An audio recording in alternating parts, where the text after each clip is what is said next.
Welcome, minion.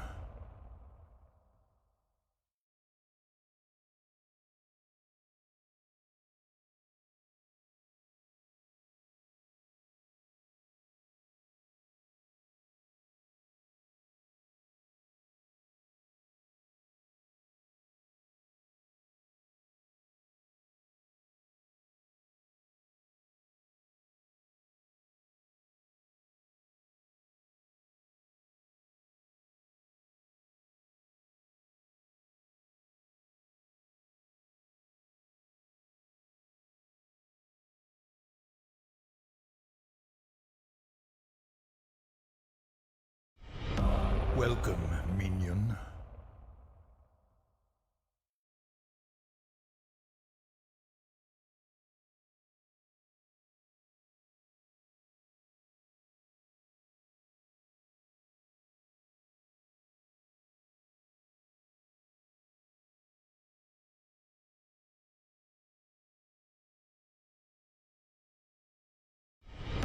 Welcome, minion.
Good evening, ladies and gentlemen. How are we tonight?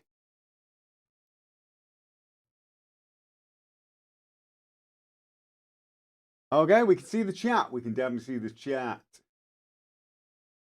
Welcome, okay. minion. Now, on the question of showing the chat, I'm showing the chat here. I've got streamer mode on, so all usernames are hidden. Should I leave that on? I should probably leave that on, shouldn't I? Ala Mode the First, thank you for the resub over on Twitch.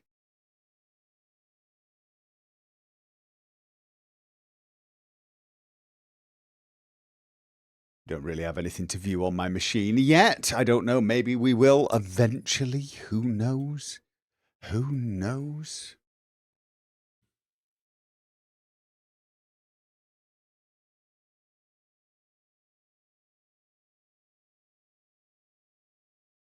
There is a big Gopher start here in Discord. After that are the questions. Oh, right. Oh, God. Oh, my God, really? Oh, Discord's giving me some real...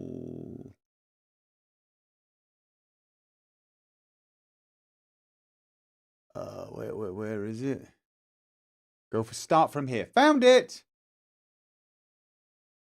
Thank you. Your hamster mother. I've been lurking since your Richard Skyrim playthrough. Just wanted to say hi. Well, hello back.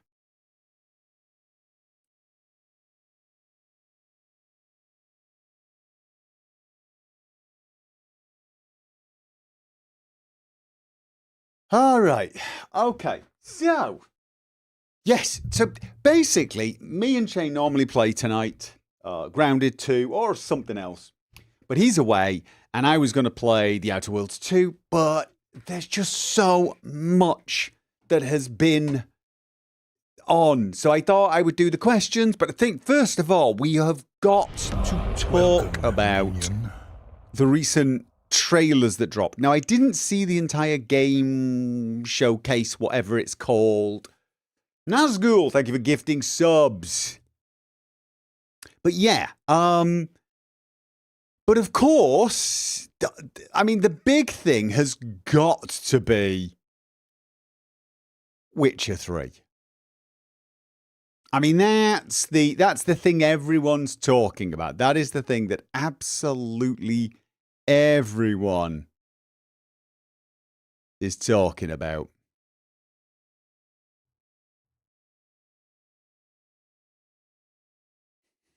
Here's my GOG. Witcher 3 is...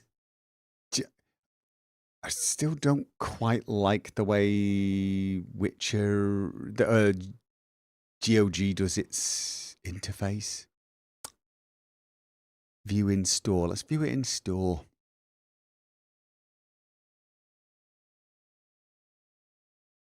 Complete edition.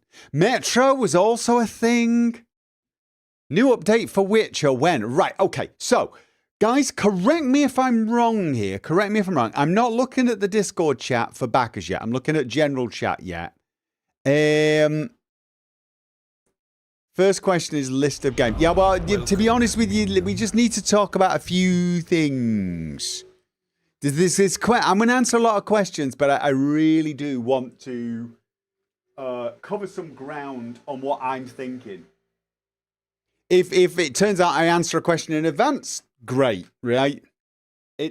Yeah. So, from what I'm gathering, the announcement is Witcher 3, The Wild Hunt, is getting a remaster. It's supposed to be like visual upgrade, but also a complete overhaul of the gameplay. Am I misunderstanding that? But I don't think I am, but I'm pretty sure it's including just a revamp of the character system, which is kind of her. So it's a what do they call it? Remasters are where you. What is it? What's the rule? Remaster is where it's just a visual upgrade.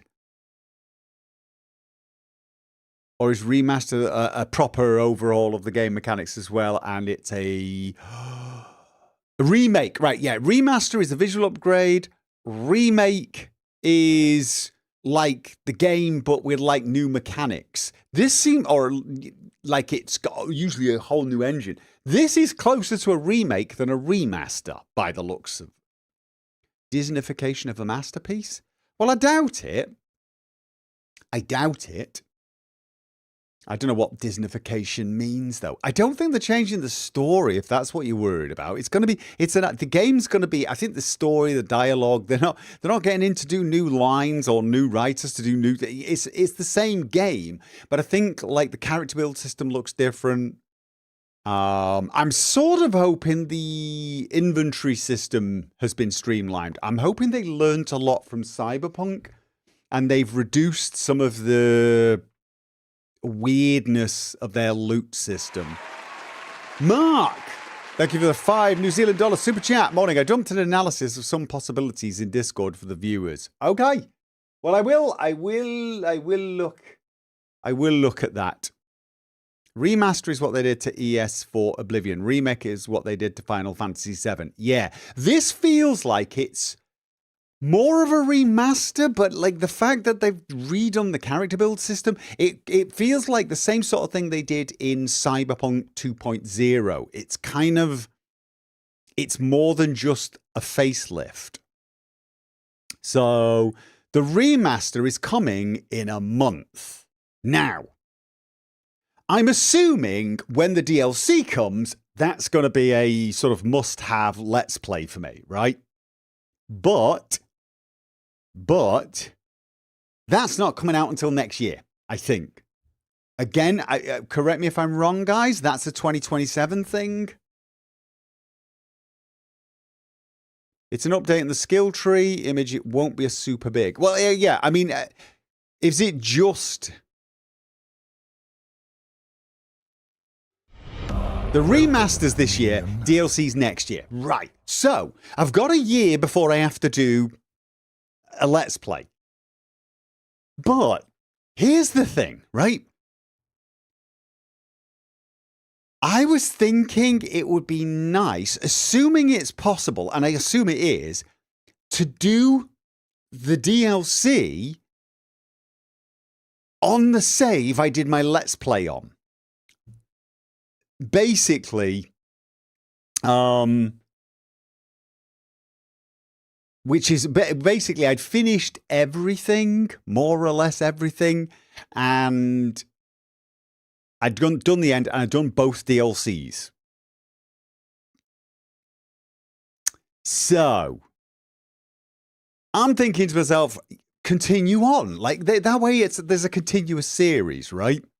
The problem is because they look like they've changed combat and they've changed the character build system, it's probably... Wait, they haven't confirmed if you can do the DLC on old saves. Right, well, we'll just have to see, won't we?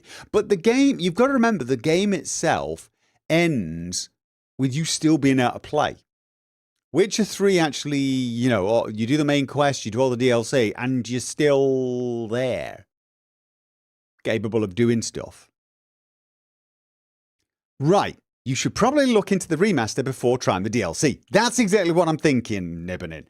I'm going to be rusty as hell. Now, I recently did half a playthrough with Signs. I did a Signs playthrough at level 40, which was cool, but I can't help but feel if I'm going to do the DLC, this is next year, so we're planning ahead, I really, really need to play the same character, and that character was... basically combat and a little bit of alchemy. But if I go back and do that on that character after all this time, I'm not good. First of all, it's a completely new combat system, so I'll be learning it again from scratch. And doing a DLC where I'm supposed to be a badass Witcher, level God knows whatever. So I'm thinking I should play through the game again. Obviously, I'm not going to do a Let's Play of it. And get with the new program.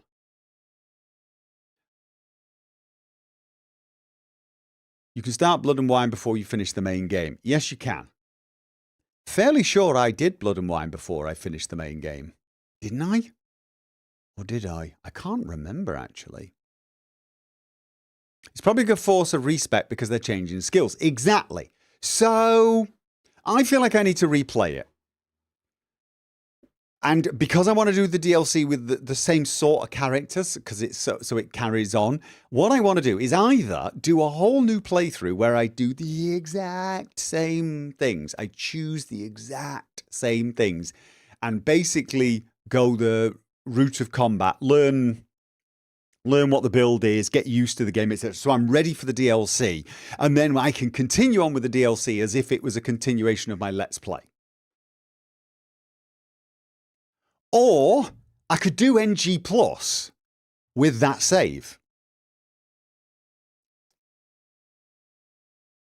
Sort of like I did with Barry, yeah. But I could do NG Plus on that and then do the DLC with NG Plus. I don't know what NG Plus is like on The Witcher 3. I don't know if it ruins it.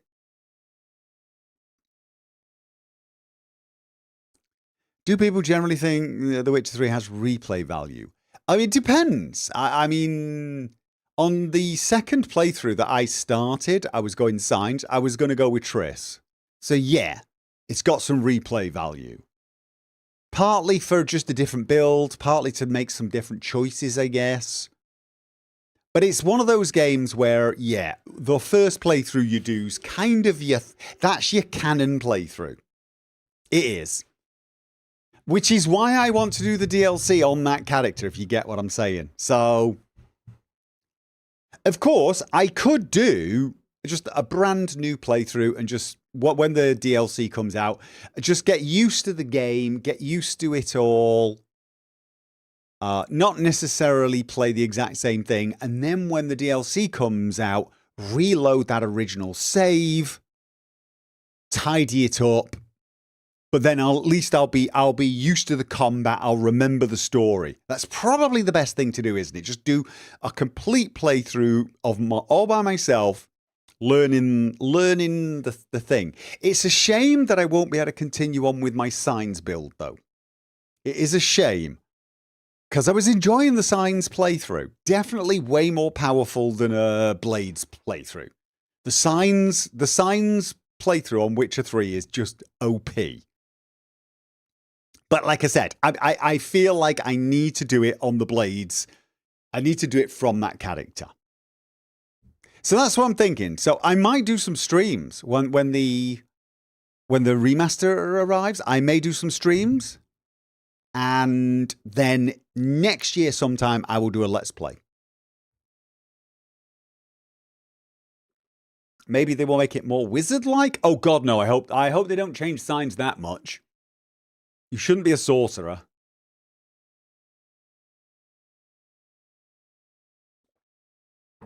So anyway, that's what I'm thinking with Witcher 3. NG Plus, you have all the blueprints you unlocked from the start, but not sure what else. From the looks of things, you keep everything, don't you? In Witcher 3? I don't know for sure. But yeah, so if it's just the blueprints, I'm sure you start with your levels and everything. Maybe you have to regain your gear. Maybe you have to regain your gear, but you don't need to get all the recipes and things. I don't know. I feel like just starting all over and playing around for myself. Learn the game, learn the combat, learn the new character build system, and then when the DLC drops, load up that original character and continue on from it.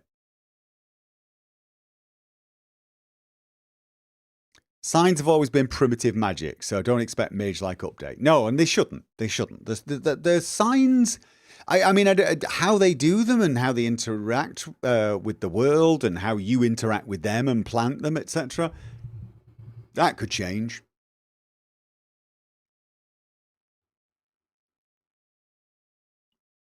You attempted to replay Witcher 3 with the new ray tracing, but I'll wait for this now. Yeah, Abs, to be honest with you, I've got to tell you now, I was playing with the ray tracing on, but I was not always impressed with ray tracing on Witcher 3. It's kind of like one of those things that sometimes it looks good and then other times it just looks a bit weird. Like, you know, you could tell that it was added on.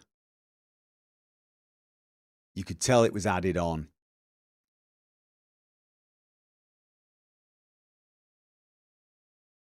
I love the fact that they brought the chain in. That chain weapon. See, that's another reason why I think I want to play a swords build. And mind you, for all I know, the chain goes well with a signs build or, you know. The new graphics look awesome, though. Yeah, and I'm sure they'll have ray tracing in it as well. So, path tracing now. Yeah. Oh, we've been spoiled with Cyberpunk, haven't we? We've been spoiled with Cyberpunk. So anyway, that's Witcher. I think we've covered that. I think I've covered that. Of course, the other one that was of interest to me is Metro. Now, I believe that's coming out early in 2027, and that's great. Because I'm going to continue on with Tale of Two Wastelands, because Chapter 6 is too short. Point Lookout is tiny. I forgot how little content there is in the DLCs for Fallout 3. And even New Vegas, to be honest. But they've got such small DLCs, don't they? So I'm going to go straight into the next chapter for Tale of Two Wastelands. So I was hoping Metro didn't arrive right now. Looks like I've got a while. You didn't see much of the Metro reveal. Is it continuing the style of Exodus? No. If anything, it seems to be returning to Last Light or 2033. by the looks of it. You're playing a different character. The Artyom story is over. You're playing a new character. You're back in the tunnels. The filters are now back on your gas mask. So, and the Nazis have taken over the tunnels. They've also gone back to the sort of, the Dark Ones are a big part of it. So it's got that creepy, supernatural vibe as well. Basically, it looks like they've gone back to the first two games, which I'm glad of. Don't get me wrong, I loved Exodus. I thought it was great. And it was a great way to end that story. But it's good to be back in the Metro. Have I tried the Metro VR game? No, but I do have it installed. So it is something I have considered trying. It's one of the reasons I'm trying to get my VR legs back again. Anyway, so now I'm just answering questions. So that Metro is something that will almost certainly be a Let's Play. So I don't think there was anything else. I am now going to get to the questions of the backers. Before I start, thank you to all you backers for supporting me, because basically without you, I could not do this. The end. Like it's not that you make this easier, you make this possible. Without you, I could not do this. And so I appreciate all of your support. And I appreciate it now more than ever, because I know times are hard for everyone. So big thank you. So let's start with Mark. Okay, I used AI to do some checking, then took out games the Dark Lord Let's Played. This is the list with some parameters given CC. Oh, God. Oh, I think he's making... That's not for me, is it? That's for the patrons.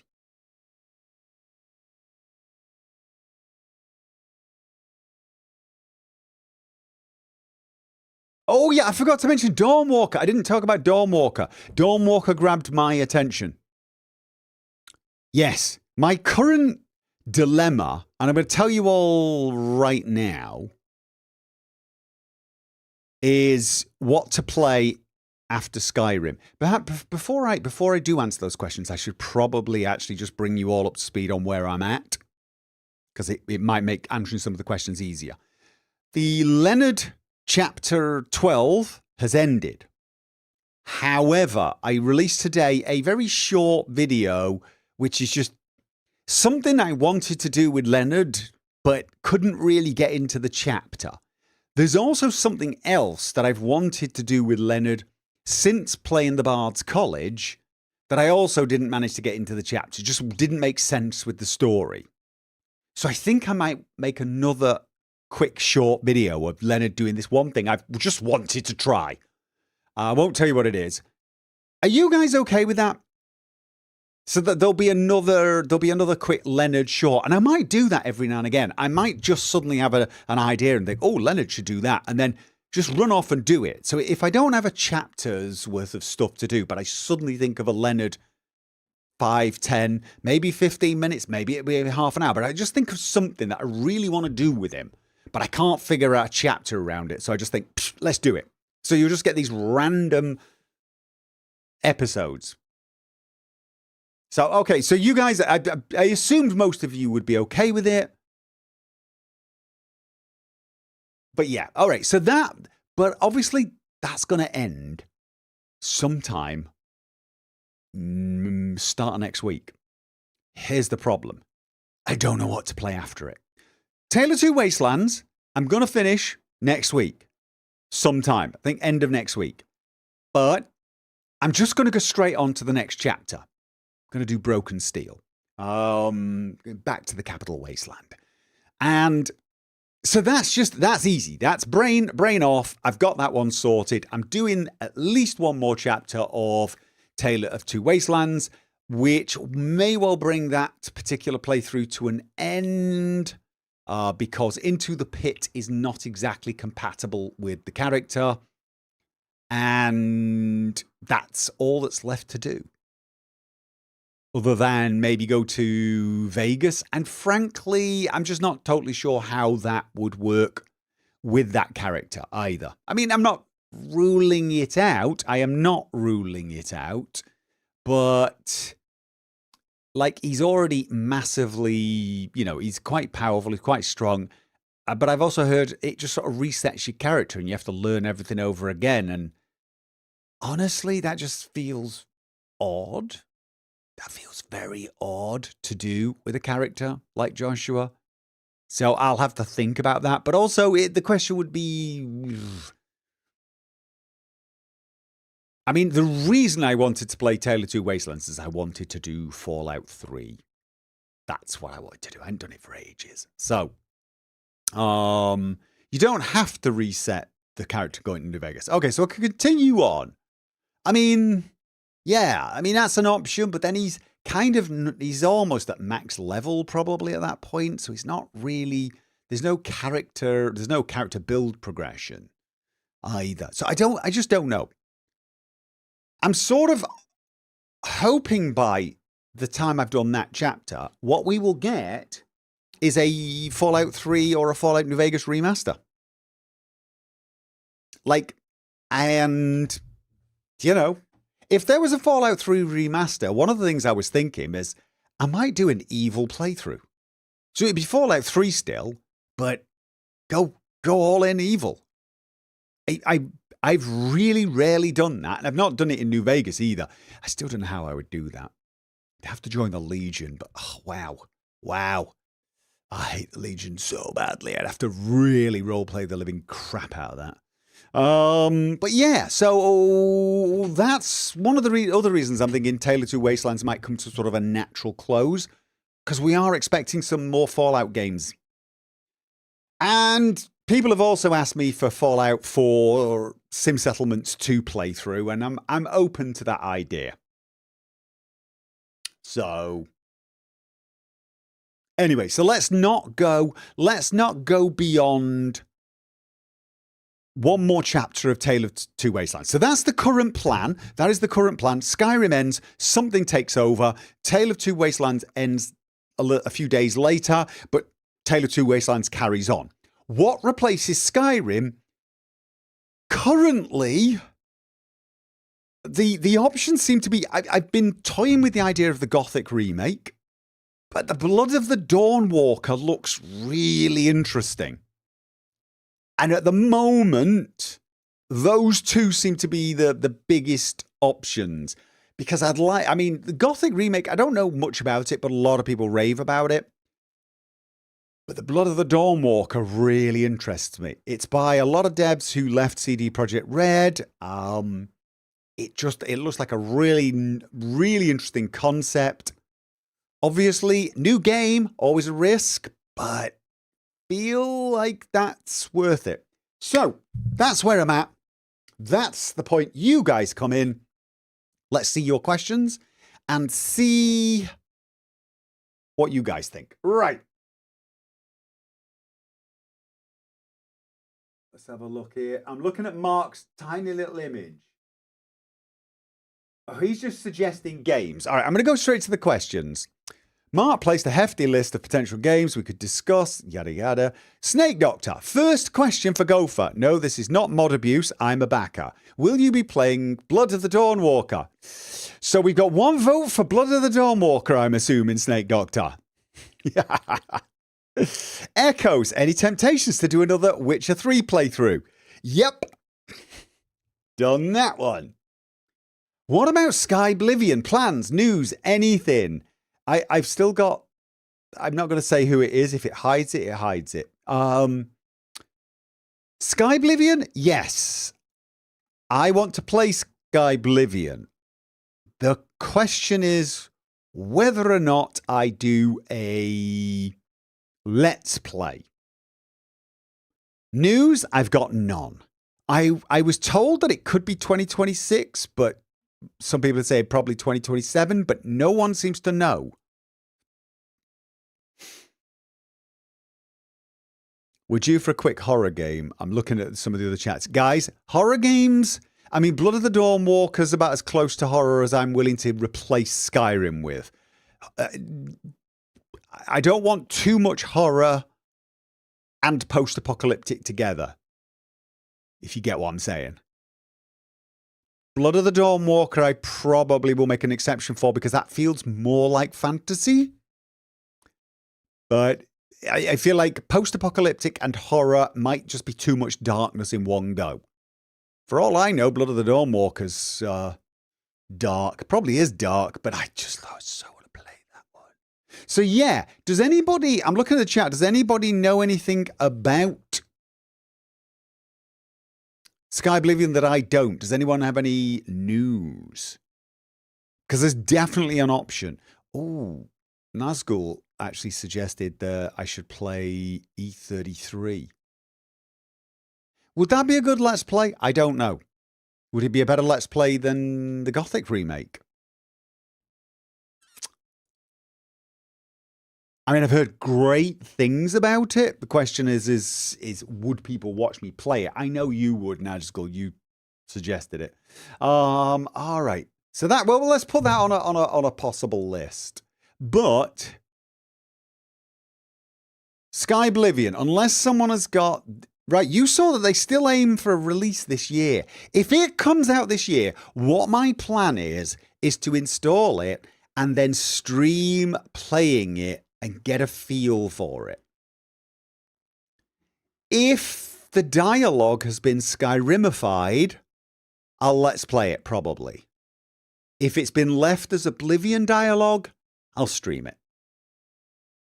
I feel, I mean, the Oblivion remaster exposed the weakness of that game for a modern Let's Play, for a Let's Play like I do. So it's probably going to be as simple as that. I'll try streaming it, and then we can evaluate and see, will I be able to bounce off it? Yeah, because obviously one of the problems with Oblivion is the dialogue system is just impossible to bounce off. It's really bad, especially the persuasion system. But the whole dialogue, it's a very, very basic affair. It's Morrowind. Morrowind has some problems as well. Doing the Morrowind dialogue would be problematic for a Let's Play, just because of the hypertext nature of it. And I don't mean text nature of it, I mean hypertext nature of it. Anyone who knows what I'm talking about knows exactly the problem.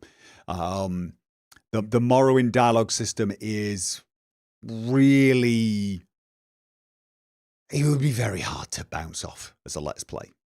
I mean, there's very little voice acting, which is always a problem, so you have to read quite a lot of text.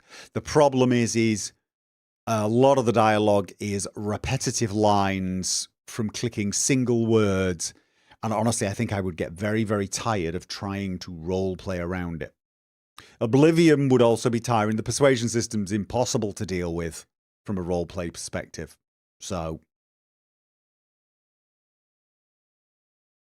but also Oblivion itself, I feel like you play the remaster, but you start remembering the things about it that Skyrim definitely improved. All right, let's move to the next question. Question from Master Wolf, who couldn't make it but is a backer via Twitch. Any interest in Star Wars Zero Company? A Star Wars XCOM strategy with story elements. Okay, Master Wolf. I like the idea. That's definitely a stream game though, right?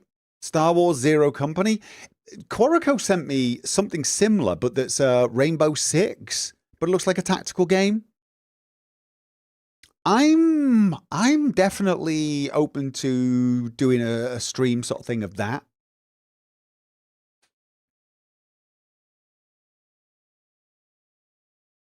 If you're asking what next in terms of games long or short, I don't know. Don't know, Mark. Short games are kind of fun because you get in there, play them, and then start something new. I have a feeling Blood of the Dawnwalker is going to be longish. It's supposed to be 31 days to save your family, but it's 31 days and 31 nights. I don't know how long each of those are, but I'm guessing there's multiple things you can do. So it's hard. It's hard to estimate. I mean, E33, Expedition 33, I don't know whether that's a long game. I don't know whether Gothic would be a long game. Nutty. Question from me. Any short games you're looking at lately? I feel like more games today are long. Yeah.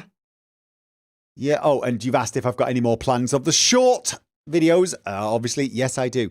Like things I've installed on my computer, but the not really Let's Play thought process. I mean, I've got the Sinking City, Still Wakes the Deep, but these are sort of horror things. I'm not ruling those out, but that would be following on from Fallout. And I feel like we're going to be having like Metro and some other stuff.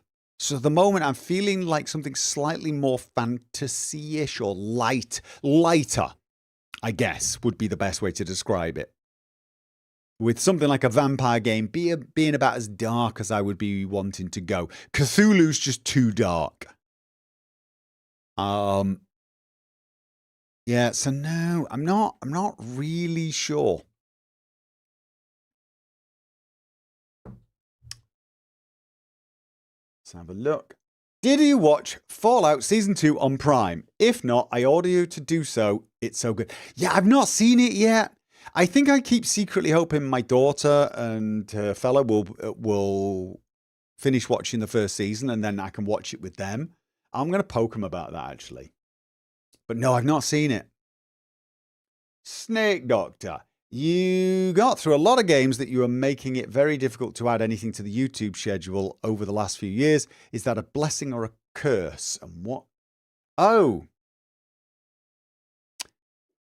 I'd say it was a curse. I'd say it was a curse. It's really hard to know what to play. I feel like,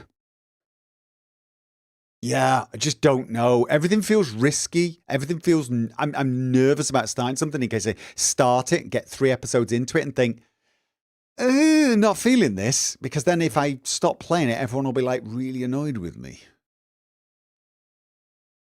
I don't have any questions, but I want to say thank you for being you. Well, thank you very much. What percentage of your work is playing the games versus editing? Oh, that's a tough one. It's not just playing and editing though. I do a ton of testing, a ton of setup. I mean, I'm play testing a paid mod for Starfield at the moment, and I've been testing it way longer than I wanted to. And I record bits and bobs of it, but you know, and that sort of thing takes so much longer to test record than it does to test and edit than it does to record. But for example, if I'm doing something like a normal Let's Play, Stalker, I would say for every episode, there's probably 2 hours of recording. Try to remember that I do cut out a lot of things like inventory management. You might not realize it. You might think, oh, wow, there's tons of inventory management, but I probably cut tons out. I cut out a couple of minutes here and there of traveling if I'm not saying anything. But you also have to remember that I press escape, stand up, go to the toilet for 5 minutes, get a drink, do that sort of thing. Or I just stop it and just check everything's working, all the footage is being... So it is weird. What I would say for an episode, I am probably sat recording for at least 2 hours, maybe slightly longer. I wouldn't say I was playing for 2 hours while recording. I might be doing multiple things for one single episode, and it could be way more. Skyrim is usually way more. It's normally like 3 hours sat down doing the recording to have enough to make a 1 hour video. The editing can take anywhere from an hour to 3 or 4 hours, depending on what I'm doing. Ironically enough, those little shorts you see, they take about a day of playing around. A lot of that's because I'm not just Let's Playing. You'll notice in the short Let's Play, there's scenes where I've quite obviously gone outside of the camera. I've used the console to place it so I can record certain scenes. Sometimes I'll do multiple takes on things like that. Little short videos like that, I'll do multiple takes.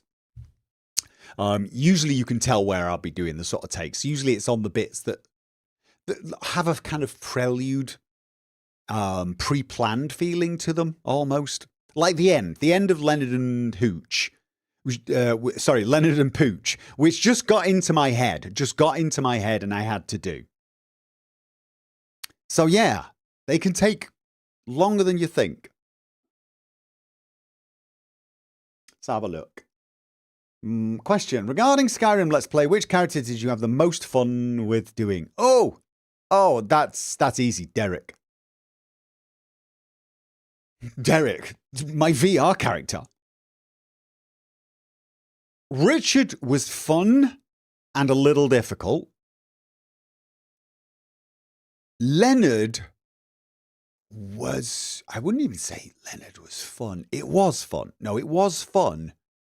It was hard work. Leonard was hard work. That is not a character to play a game like that with. It was really, really, you had to focus. Getting into the character of Leonard is not easy. Leonard is a psychopath. It's not easy to just sort of absorb that. Steve was so much easier. Steve was quite a lot of fun. Because Steve, he's aggressive. He wants to rule the world. Sometimes he could be a little evil. But he wasn't a psychopath. You know what I mean? Leonard was tough. But Leonard was rewarding to play. It really, really was rewarding. But yeah, for sheer fun, Derek. Because it's brain off for me. Basically, for those of you who don't know, my Skyrim VR character, Derek, was a Nord who had an ego the size of a mountain. And he was basically like, the character from Blackadder, it was almost like Flashheart. He was just like striding around Skyrim. I am the best at everything. I'm the greatest warrior that has ever existed. I'm the greatest thief that has ever existed, even though he was sucking at lockpicks and didn't matter what it was. He was the greatest. He's the greatest mage. I mean, he doesn't use a lot of spells, but that doesn't matter. He's great at it. When he does it, if he does it, he's great at it. He's the best. And he just lives for glory. And so you basically get to stride around Skyrim. Yeah, as White Spliff said, just saying woof. Honestly, that's not too far off what Derek's thing was flexing. Derek would see his own shadow, because VR, remember, he would see his own shadow cast against the wall and he would stand and pose and do like a muscle flex. Derek loved himself. He wasn't a bad person. He was just extremely egotistical, but like also you could turn around and say, the dragons have attacked my village, would you save us? He was, yes, I, Derek, will save you. Run in there and save them. Just it was so easy to play. It was the total opposite of Leonard, and I think that's why I played him that way. I think if I do Skyblivion, I kind of want to do something like that, but maybe, I don't know, a little different. But I want a character where I can play Skyblivion and just do everything and not care. That's what I'm getting at. Leonard, everything Leonard did, he did for a reason. It was for an aim. And it was so hard to get him to do an awful lot of the Skyrim content. It really is. If you think about Leonard's desires and aims and character, pretty much every part of the Skyrim game is built against him. It's stacked against him. I had to spend so much mental energy getting Leonard into trouble. Oh, we got 150 subs over on Twitch. So yeah. Whereas Derek is just a piece of cake. You could literally stumble across a dungeon. Oh, there's a dungeon filled with horrible creatures and traps. Let's go in it. Just goes in. In he goes. Utterly ridiculous. Totally freeing. So, yes, I kind of fancy doing a proper Let's Play, not VR, something like that. In Skyblivion, something where I can quite literally, I want a character that just will do stuff for the sake of doing it. Welcome, minion. It's kind of like, in a way, my Cyberpunk characters. My first Cyberpunk character wanted to live. That made that whole game really hard. Really, really sodding hard. Because the entire story it makes it so that if you actually want to live, you should ignore most of the game. So hard. So that's why when I did my second playthrough, my female V, I played a character who just wanted to win. That's all she wanted. She wanted to be a legend. She wanted to be the best. She wanted to be remembered. She wanted to own all the nice cars, every sports car out there. She wanted all of them. She wanted all the outfits. She wanted to win at everything. It was all about just playing the game, coming out on top. And that just made the game so much easier to play. So, a naive explorer. I mean, there's all sorts of ideas I've had for Oblivion. But yes. Anyway, spent a lot of time on that one, didn't I? Given that... Okay, what is that?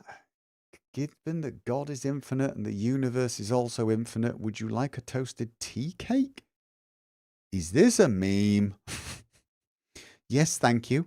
Are we potentially looking forward to more minisodes of Skyrim? Yeah, if you guys want them, I will do them. Question from Quintessa. For role-playing a character for Let's Play, which do you feel is better or more immersive? First or third person? First. First person. It's not even close. It's not even close. It's not just the fact that I'm in the character's head and I'm seeing what the character sees. I can express the character 10 times better in first person than third person.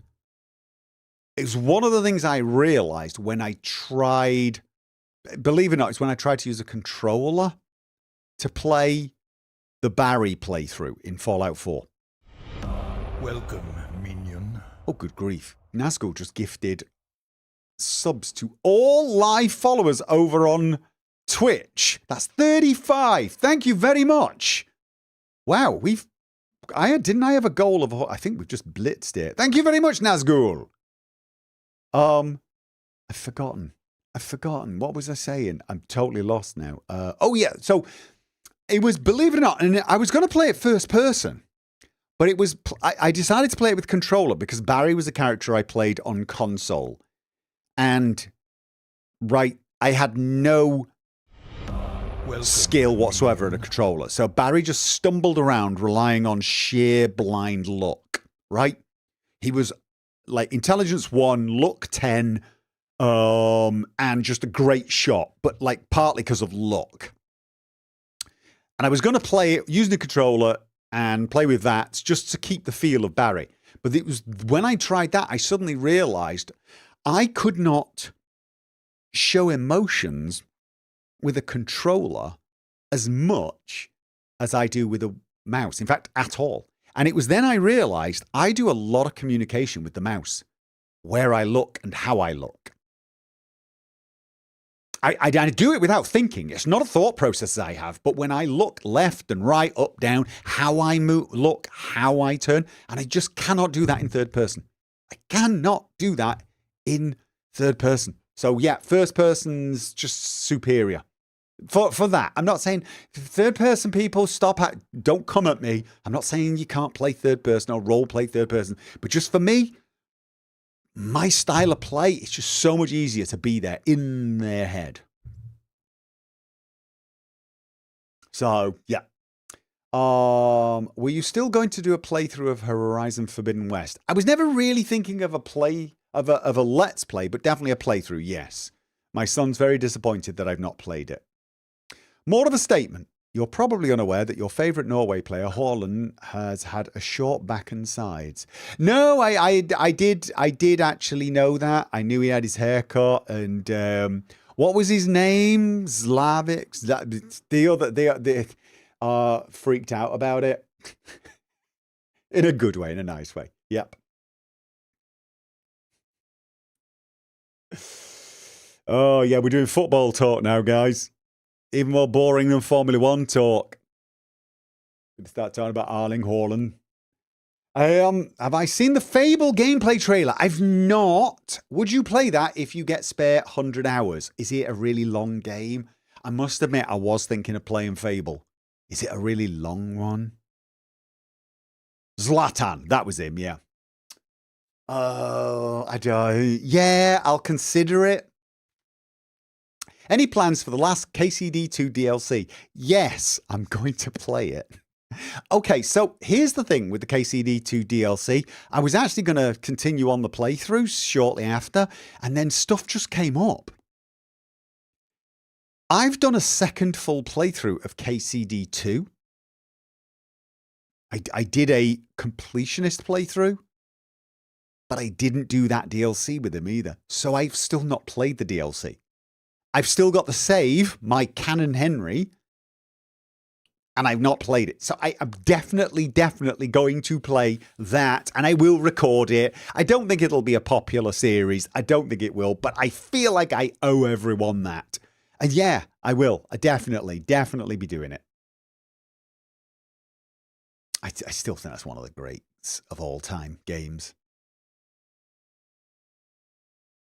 Yeah, Fable is going to be a beast time consumer, you think? Yeah. Right. Any plans to stream Control Resonant? No. Play it?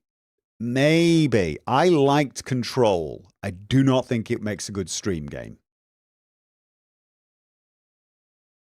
Great game. Weird game. Don't think it makes a good stream game. It's very intense, very strange. I love it. If you've not played Control, by the way, guys, if you like kind of, I mean, how to describe Control? It's not a horror game, but it feels like it should be, or maybe it could be. It's a weird, it's not, but it's an action game. It is an action game, but it's, oh, how the hell to describe it? Steam Control, just.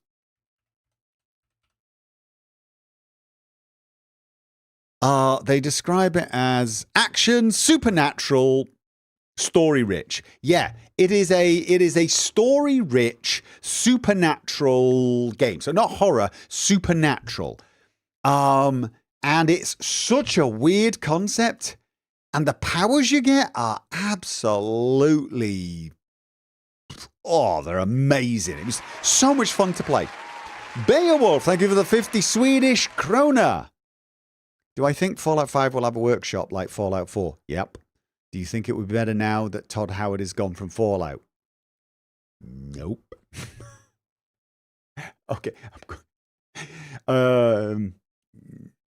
But yeah, Control Resonance is the sequel to Control. Control is just... Watch the trailer for it if you want to know what it's about. You're playing a very... Your character's strange. I don't want to spoil it for you. But it turns out you end up with like weird powers. It's all supernatural. It's funky as hell to play. Loved it, personally. Let's have a look. Joshua in Vegas. Maybe the bullet creates a second personality. Look, if I did take Joshua to Vegas, I'd keep him as Joshua. Joshua's kind of fun to play. Running around thumping people in power armor. It's just such fun. What to do if he went to Vegas? I don't know. I really don't. But yeah, Steve for Fallout. I'm not even going to ask what the hell what? I mean, how do you get an orc into Fallout? I mean, what, like some sort of mini super mutant? Or a ghoul? With the same facial hair? No, it'd have to be a super mutant. It'd have to be a small super mutant or a super mutant hybrid. You know what? I want to do that now. I need someone to make that as a mod. I need a super mutant hybrid playable character that I can make to look like Steve. And then I'm going to want frickin' the helmet. I need somebody to do that. I need to contact Fallout 4 modern community.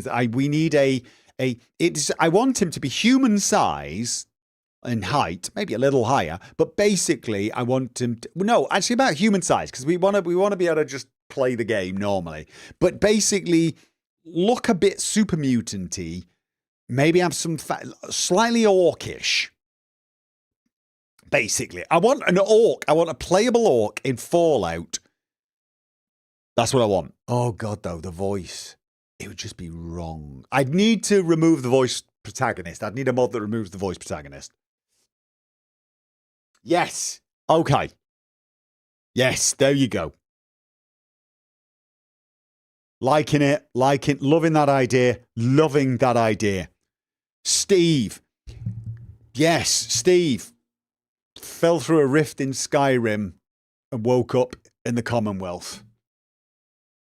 Love it. Absolutely brilliant. Yep.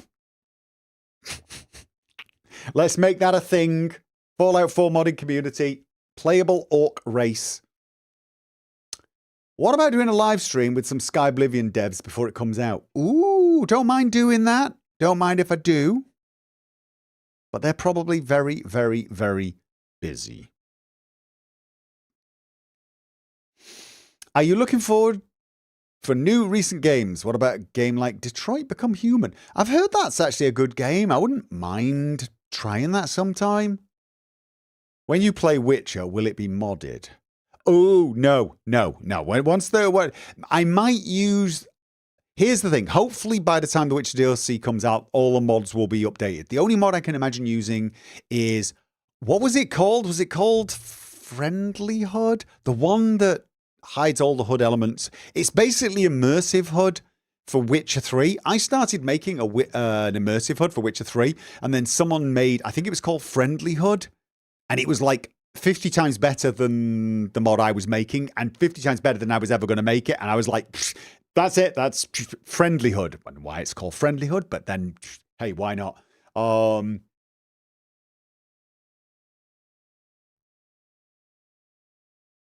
one that removes screen effect for Witcher senses. Yeah, little things like that. I'll check the mods I used and then I'll, yeah. So it would be modded, but only slightly. I'll put it here again. Expedition 33 would be a great let's play. Blueprints might be a great stream game, but only after you're done with Outer Worlds 2. Right. Yeah, Expedition 33, I've got it installed. But the question is this one of these games where I would play it but not be able to sort of sink into it? Like I don't become one character. Are you one character? I don't know how that one would work. Could that might be a stream game so I could chat to you guys about it? I don't know. I'll think about it. Are you intrigued by the time mechanic in Blood of the Dawnwalker? Yes, I am. You're someone who doesn't fast travel, save scum, or anything like that, so I think it's perfectly for you as a let's play. Oh yeah, no. I love the idea behind, you know, when you do certain quests, time moves on, and you can't do everything that's possible in that one cycle.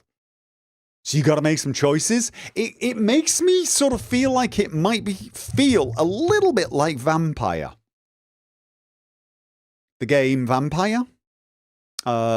Spelt with a Y, that for some reason everyone insists on saying vampire. Vampire. Because it's got a Y in it. Like, I don't know why.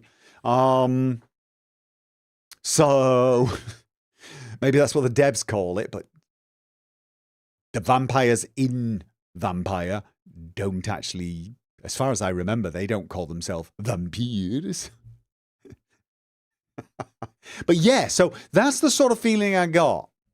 And weirdly enough, Vampire was not a horror game either. It's another one of these games where the theme is definitely horror and supernatural because you're a vampire. But it didn't feel like that. It's a really good game, that. Really awkward bloody controls.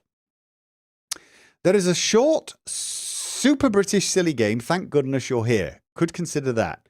Stream, super short. Thank goodness you're here. Thank goodness you're here. That's... Oop.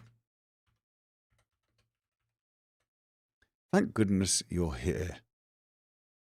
Oh, good grief.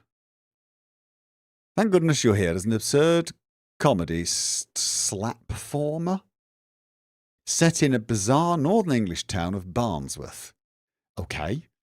As a travelling salesman, take the time to see the sights, meet the locals, who are very eager to give you a series of increasingly annoying jobs. Oh, okay.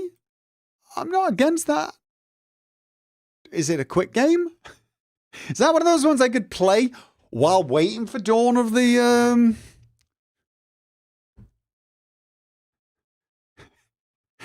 Okay, that is the weirdest looking thing I've seen in a while, but let's put that as a maybe. Because you are seated so long playing editing games, what kind of chair are you using would you recommend? Okay, Snake Doctor.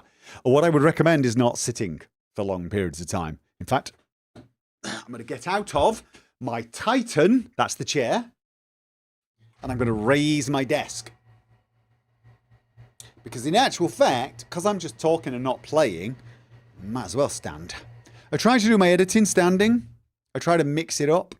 It's harder to play standing, although it's not impossible, but it is different, and I can't explain why. I think it's because there's a tendency to shuffle and shift, and I feel like it depends what I'm doing. If I'm just playing, I can play standing, but when I'm let's playing, I want to be kind of very stationary. Don't know why. So I get backache if I stand. Then I recommend sitting for 15 minutes and then standing for 2 or 3 minutes and doing some exercises. Anything. Doesn't matter what you do. Do 10 squats. Do a few push-ups. Do anything. Just do something. Get yourself moving. Go grab a glass of water. My bottle's getting empty.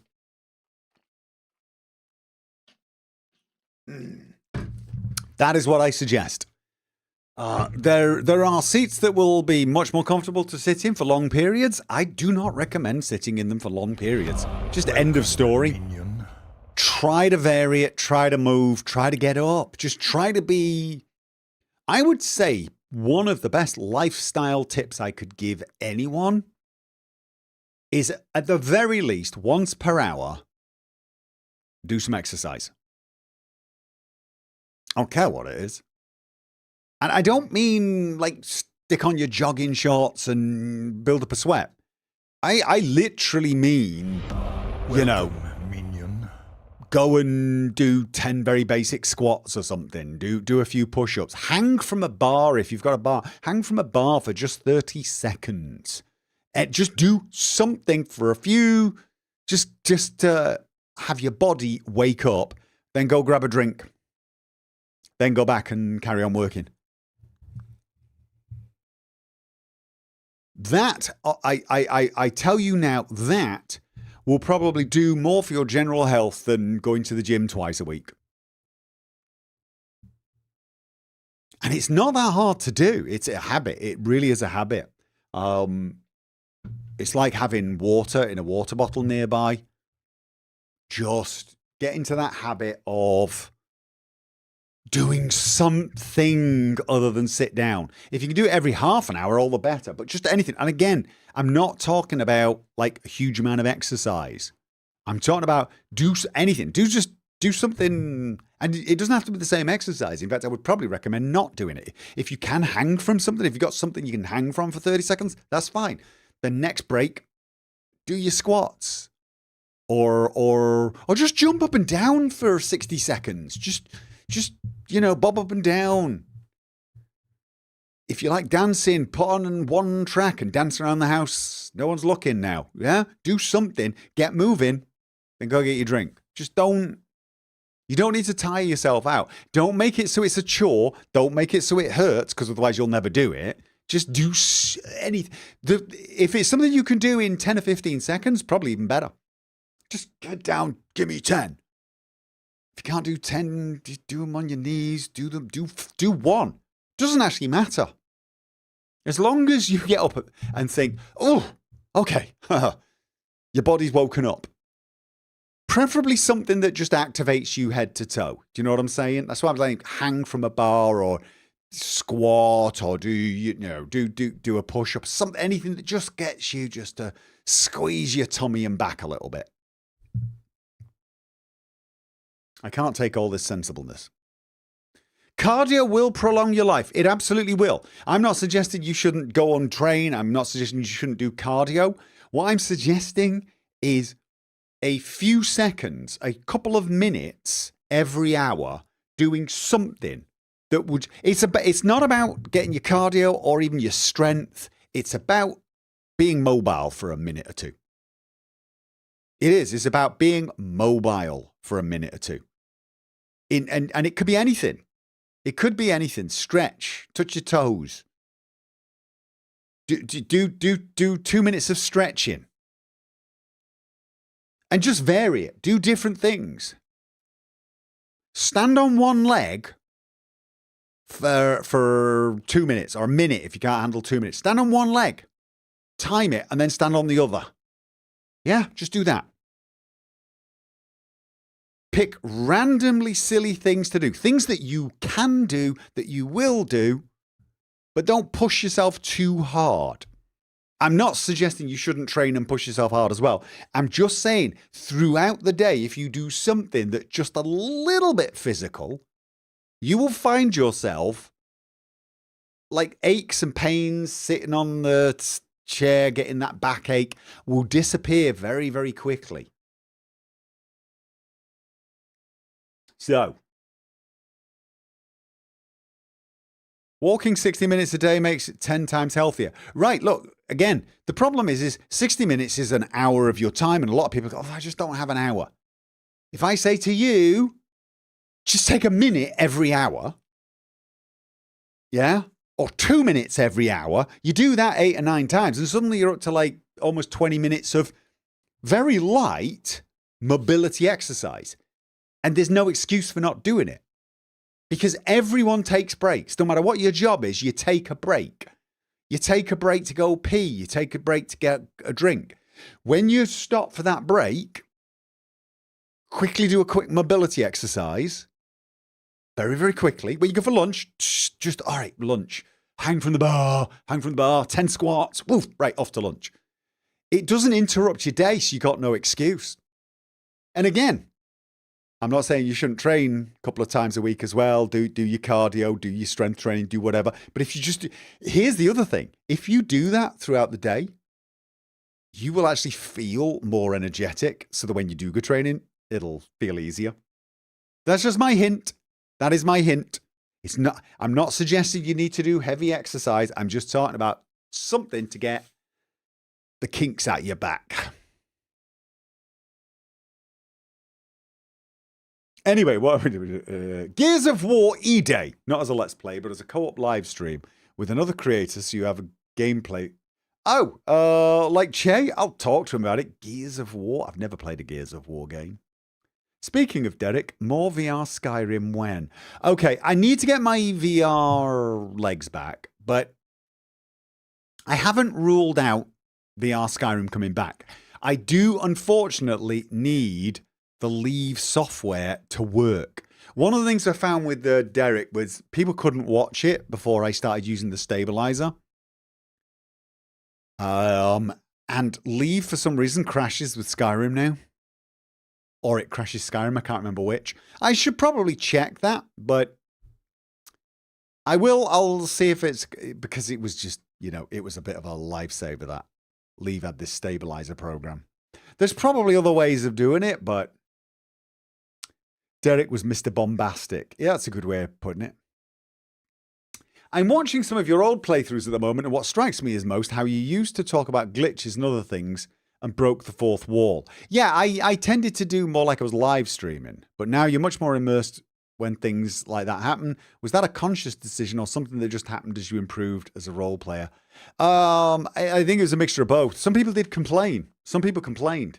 So I love watching it, but stop talking about like mods and stuff, So then what I did is I started when I think it was the Fallout 3 playthrough.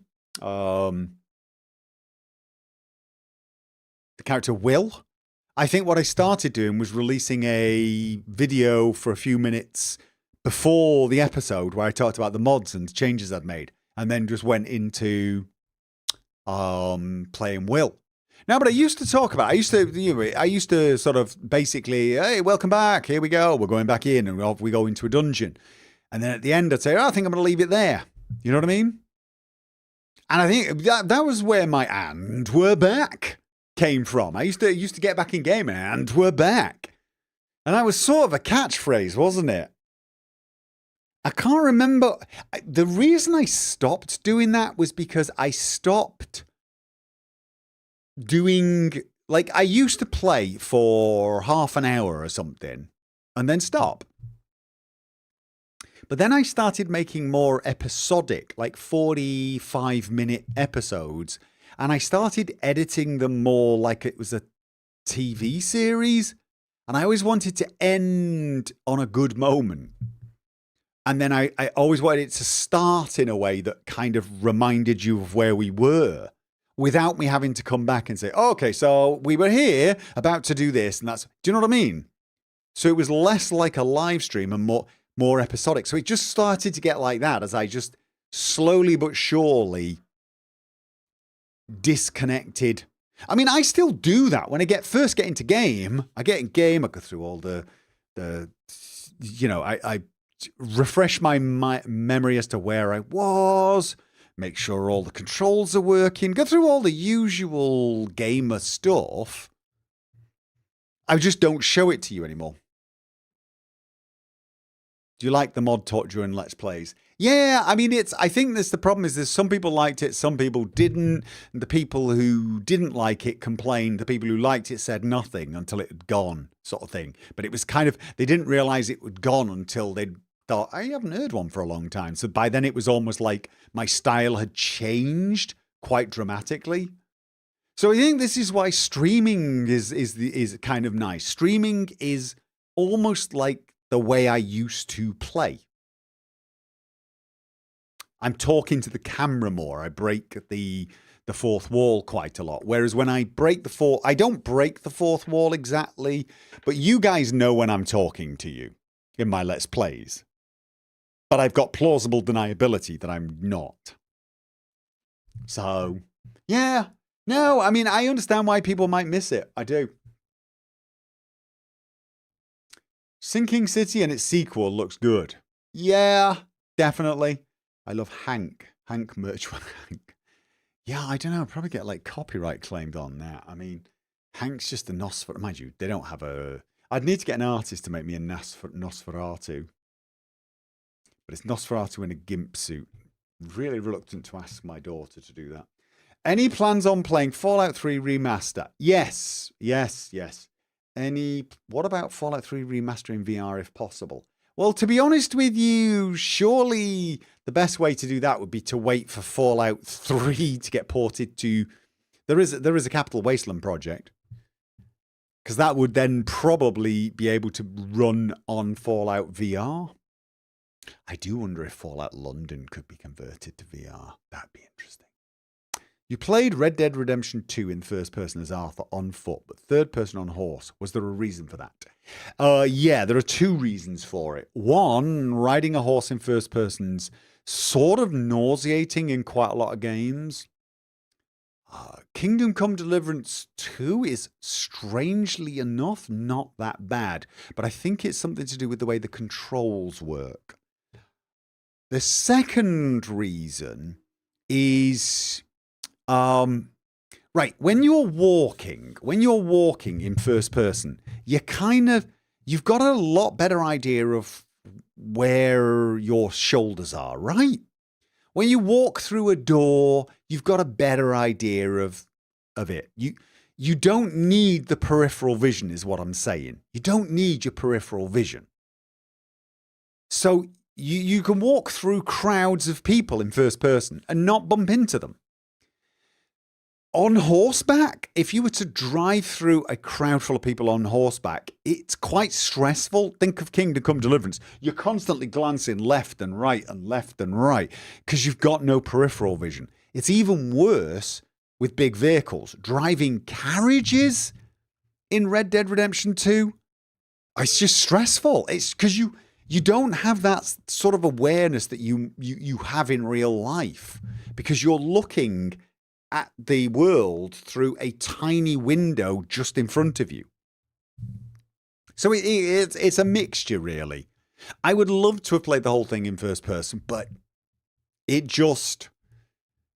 Horseback, as a general rule, works better in third person.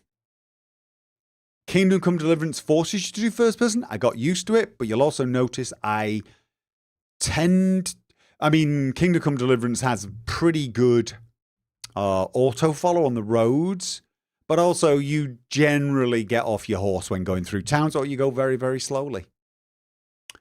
But if I was riding a carriage in Kingdom Come Deliverance in first person, I really would find that quite hard.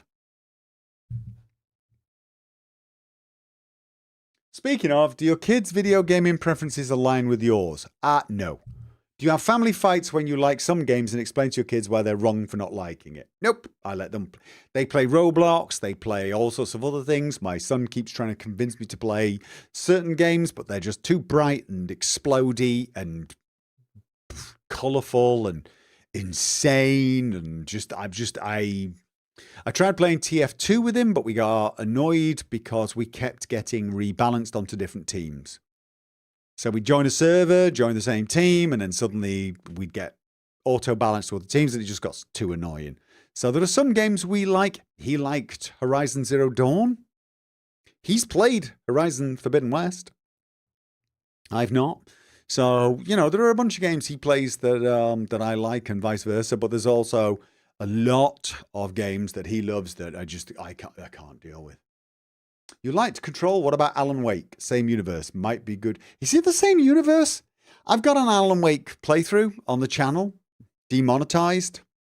So if you want to see my original Alan Wake playthrough, you can.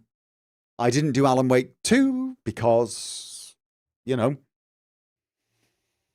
partly I'm feeling a little salty about, the demonetization thing, but mostly because I can't really, afford to just do lots of demonetized stuff. I just can't. I mean, you guys support me. You guys definitely make this possible. But in the end, I also need that AdSense money just to make ends meet at the moment. Things are tight. You guys know that. It's tight for everyone. So I'm not complaining. But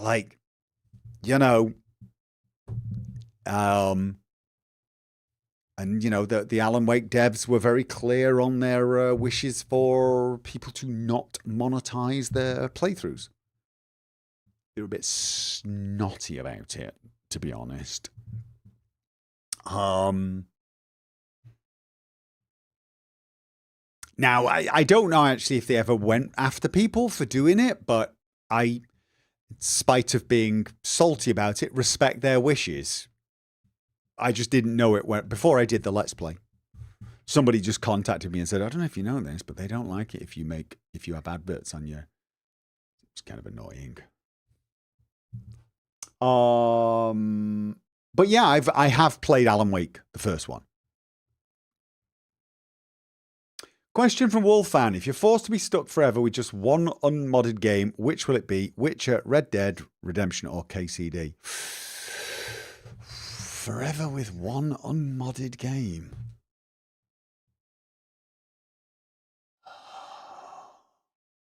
It wouldn't be Witcher. I love Witcher.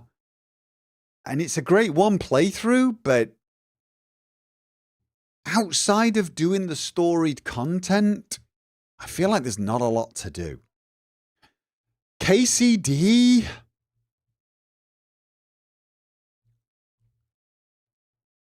I mean, to play that over and over and over and over again. I think here's the thing. It is such a good game. I can play that multiple times. But I have to say, it would probably be Red Dead Redemption 2 because you can just wander around the world and just go hunting and fishing. Odd question, but yeah. But honestly, if it was one unmodded game, it would be Cyberpunk. Cyberpunk's that game that I could play multiple times in multiple different ways and still enjoy. It's just... That's the gameplay, though. Is Clockwork Revolution of interest whenever it finally gets released? Yes, it is. Did I watch the Warlock trailer? And if you did, would you play it? I've not watched it. What is Warlock? Or have I?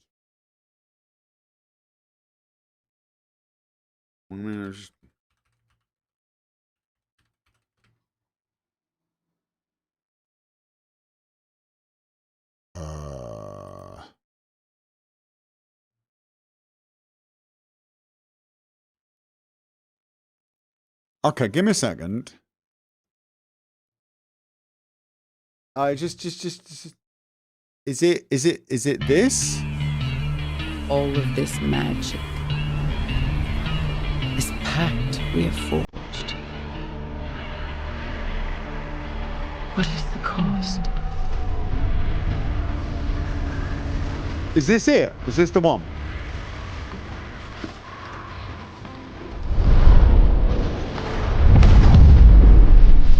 Okay. Ooh.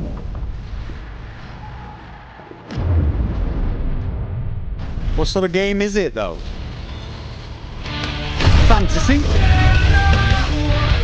Am I going to get copyright? Should I? I feel like I should turn the...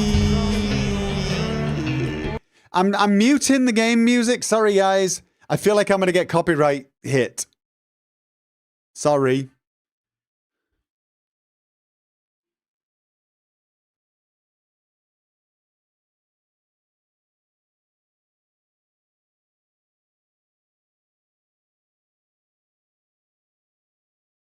Wait, is it Dungeons and Dragons? That was a Beholder.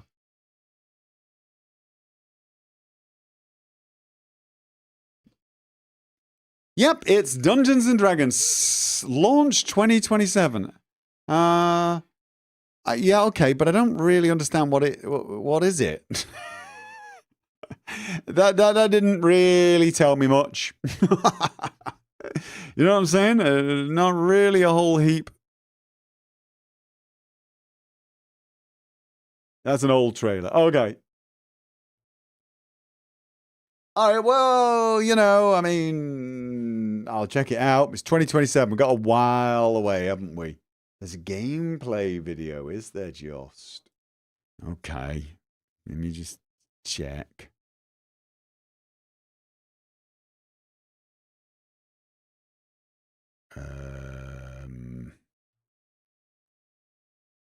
Warlock gameplay.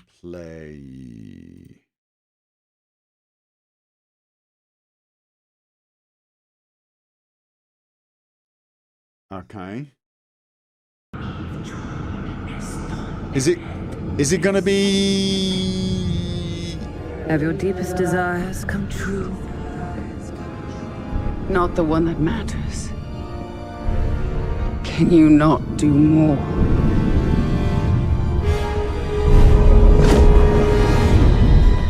More?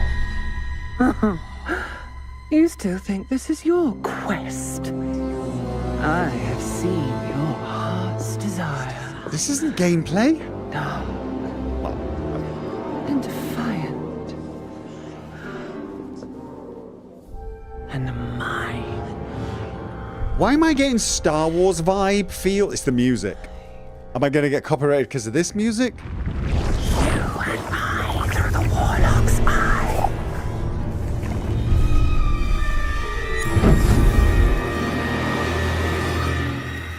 Are warlocks male witches? Serves us both.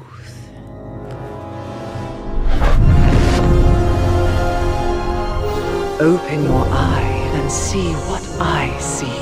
Okay. Warlock. Find raw magic. But warlock... Oh, it's Dungeons and Dragons warlocks. Concern. Excuse me. Yes, keep The forgetting. town up ahead. What do you know of it? Crickshank. They say it harbors a secret. All right. Let's see if it's a secret worth keeping. Okay.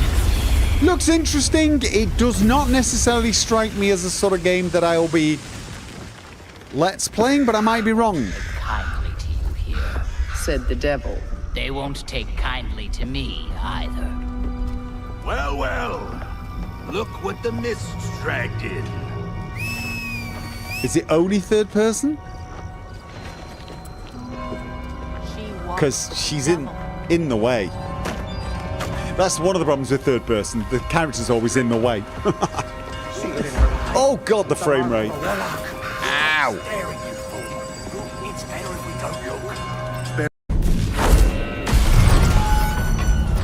So it's an action. It's in the Dungeons and Dragons world, but it's not a.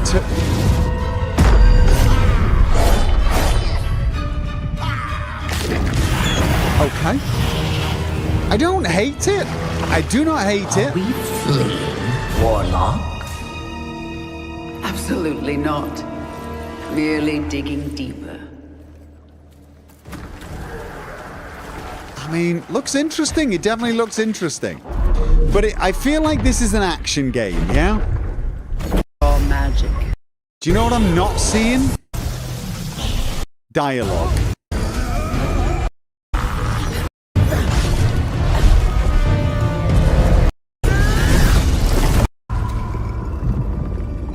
Looks impressive, though. Definitely looks impressive. So I will maybe play it. I like third-person camera view over first. Yeah, but she gets in the way. She's in the way. You can't see what's behind that shoulder.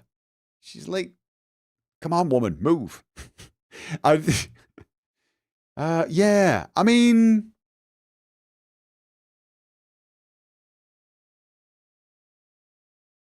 Definitely interested in trying the game out. For some reason, the music gave me a Lucasfilms vibe. Like, and the gameplay as well. Like, my first thought was, this sounds like Star Wars. And then my next thought was, this looks like bloody Indiana Jones. Who's the developer? Invoke Studios. Do you guys know what I mean?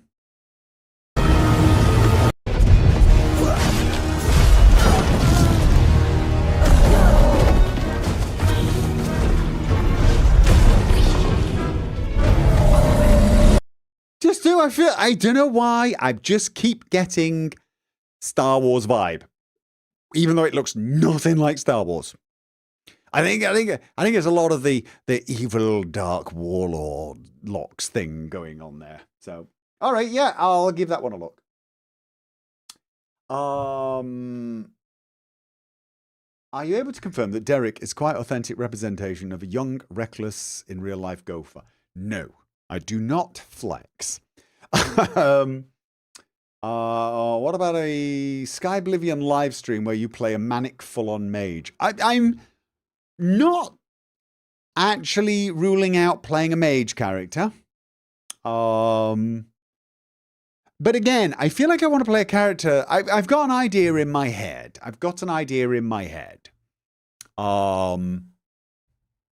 I almost feel like I want to play like an anti-Derek, but not anti as in the complete opposite of Derek. But like Derek was this. He's bombastic, but he's a hero. I almost want to play someone who's kind of bombastic, but a bad guy. But has the same sort of conviction that he's immortal. Like.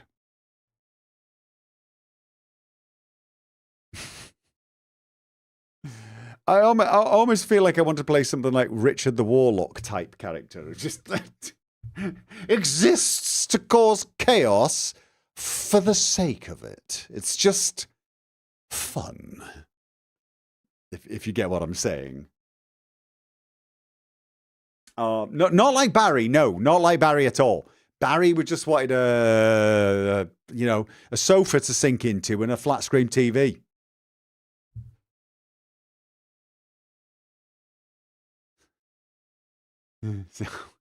Okay. Let's have a look. Do you ever get to play a game for fun, no recording? Yeah, sometimes. If you have a suggestion that might not be popular, but consider Crimson Desert. Yeah, a lot of people have suggested that. But I've got a load installed. I've still got Jedi Survivor installed that I want to play. I've got loads of game I've installed for me and not quite got round to because things keep popping up. Played a bit of Civilization 7 for myself, but that game just sort of irritates the snot out of me. I'm going to do myself another Stalker playthrough, that's for sure. Someone, Snake Doctor. And early Stalker games have notoriously bad head bob. How did you find Stalker 2 for that? Stalker 2's fine. It's perfectly fine. I think they just removed the head bob. Or they made it so it was just...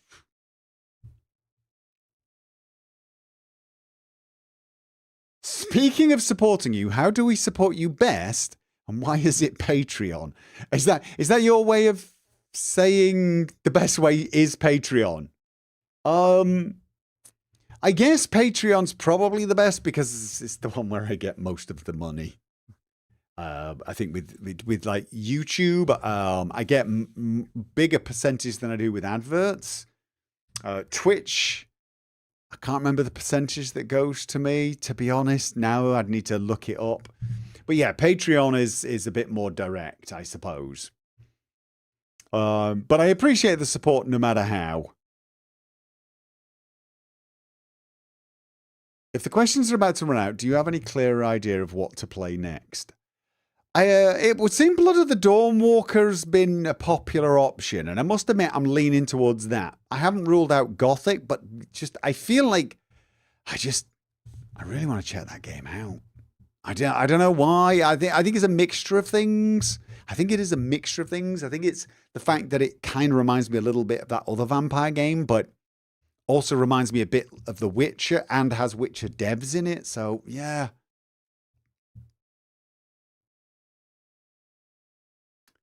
Buy me a coffee only takes 5%. Is that kind of like Patreon?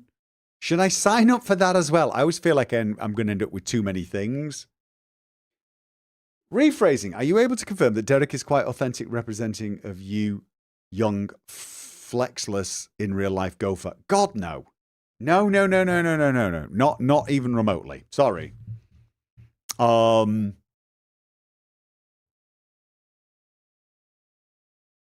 I'm not bombastic. Not even slightly in real life. I'm just not. If anything, I'm probably more sardonic. I'm slightly more... My humor is very deadpan. And I'm never... I mean, I'm very typically English in that regards. I don't... I know in some cultures it's like acceptable to be, I am the greatest, you know what I mean? But in British culture, that is like, it doesn't matter if you are the greatest, you don't say it. That's considered, it's a bit of an eye rise, isn't it? If you're English, you know, it doesn't matter who you are. It's the same here in Norway. They have this thing called jenteloven. It's kind of like, yeah. Even if you deep down know you're the best, you're not supposed to walk around telling everyone you're the best. That's just rude. It's just rude. Don't do that. Just remember, you're still just a person. You might be the best. You know, like you're Erling Haaland, right? Greatest footballer, greatest striker around at the moment. But at the same time, he doesn't let it go to his head. It's sort of drilled into the Norwegians even more. You call it humility. I wouldn't even call it humility. Sometimes it's just... It's not that you don't believe you're the greatest. I mean, Erling Haaland almost certainly realizes he's one of the greatest strikers alive. He's not going to not know it. He just knows it's rude to brag about it. It's like, you know, just shut up, dude, kind of thing. And I think that's what makes him so adorable to everyone. Lack of boasting. Yeah. Or even if he was to someone say, well, you know, you're considered one of the best strikers in the world, he'd go, yeah, probably. Yeah, sure. But it wouldn't be like, yes, and therefore I am awesome and you should all bow down to me. Is it kind of like, yeah, I'm a great striker. I am, you know.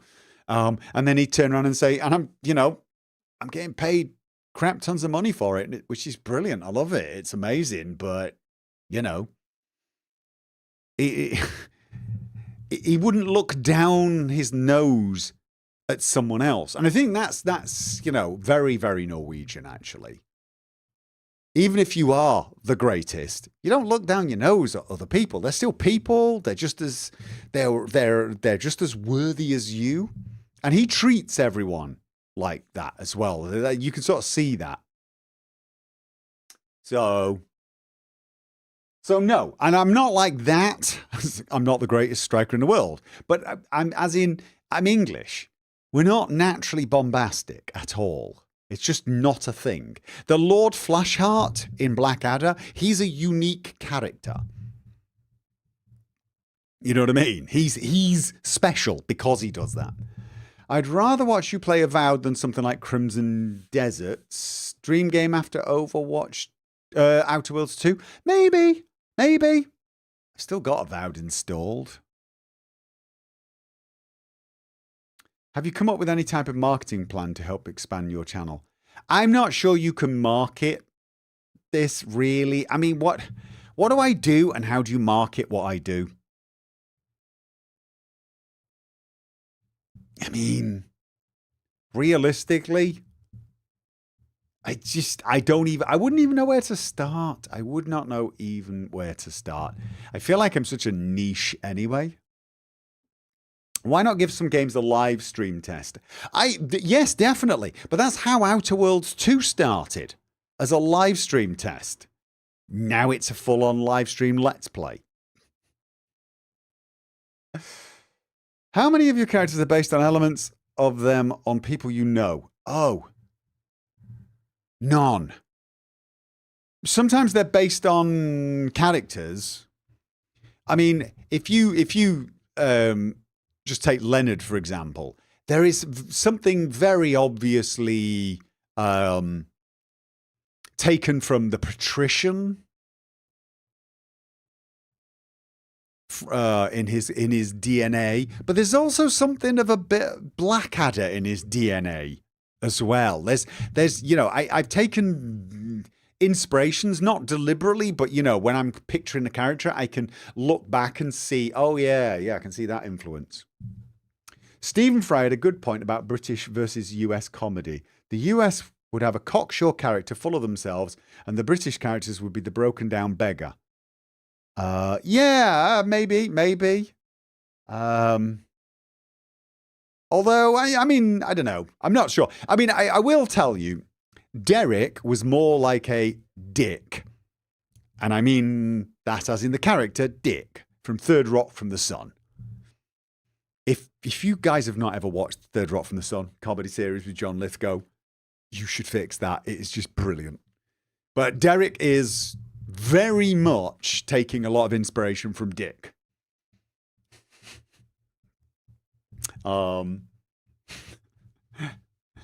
I'd still like a weekly podcast in the mind of a depraved gamer. Commentary on weekly gaming news. Yeah, me and Che have talked about that.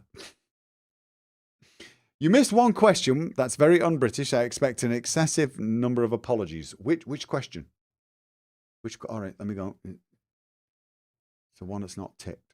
Oh, we know that the EA estimated arrival, is that? Not EA Games. For Wayward Realms doesn't arrive till next year. Will you get into the... Oh, early access. Yeah. Will I get into the early access? I don't know, to be honest. Not sure. Going to come down to time. Have I got them all? I have Civ 6 and tried it, but definitely liked earlier versions better and wouldn't touch 7. I don't blame you. 7's got a ton of stuff about it that I like, but it is fundamentally flawed because of the age system and the way they implemented it. And I don't think it can be fixed, which is a shame because there's a ton of stuff I love about Civ 7. I even quite like being able to change civilizations, although since they've let us have a civilization from beginning to end, I've never played it any other way. I've played it the traditional Civ way, but I actually quite like having the option. I can sort of see starting a game, playing, and then just everything about it's going wrong for this civilization, and then getting to the end of an age and changing to another one. I like that. I like that. So it's a good flexibility idea. But yeah, just the way it does the ages stresses me out. anyway, if you're curious about my opinions on Civ 7, I did make a video about why it stresses me out. And it does. And it's not like hard. It's not a difficult game. In fact, I probably think it's one of the easiest Civilization games to beat. It's just non-stop racing against the clock. It's probably the best way to think of it. I did describe it in that video as being on a journey where you've got to make multiple transfers.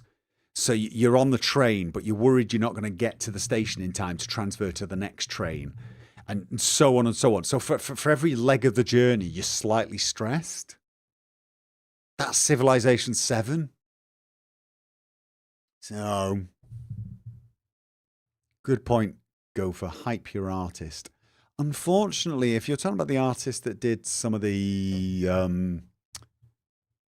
Fallout was it Vault Boy type stuff, I'm afraid he's passed on. So I have used what was her name?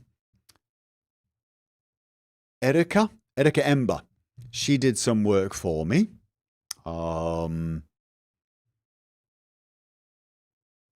And I keep trying to get my daughter to do some artwork for me, but she's never got time. She made a mock-up of something I thought was adorable, and I'm not going to tell you because I'm secretly hoping she actually gets round to making a proper 4K version of the damn thing, because I'm definitely putting it on a t-shirt.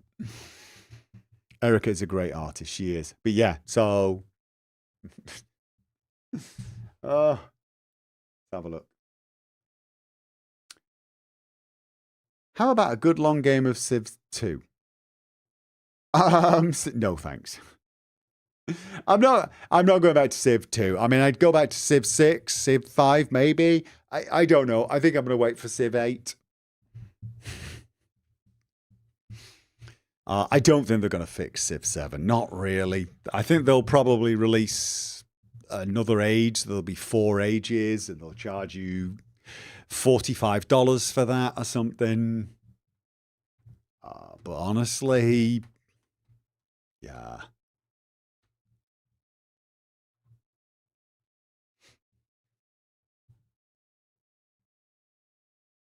Enderall is frequently asked, there's a couple of expansions you haven't played. Could that be on the list?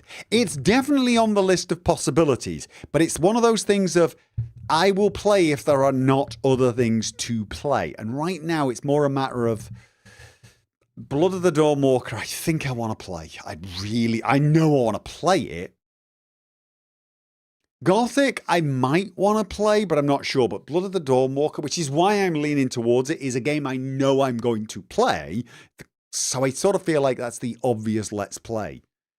But then Skyblivion, there's a very good chance I'll be wanting to play that. I don't think we're waiting for Elder Scrolls 6 next year. I don't. I really don't. I mean, honestly, I would still say 2028 was the earliest.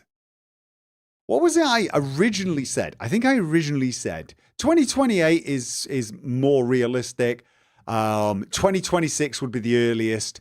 But 2030, I wouldn't be too surprised if that's actually a more realistic date. That was what I said. Well, 2026 is here. I can't imagine it's here. I did say that would be the earliest, but I really thought that was stretching the bounds of... I was like, oh, if it comes out in 2026, I'll be shocked. I mean, it's possible, but I'll be shocked. I did say 2028 was more likely.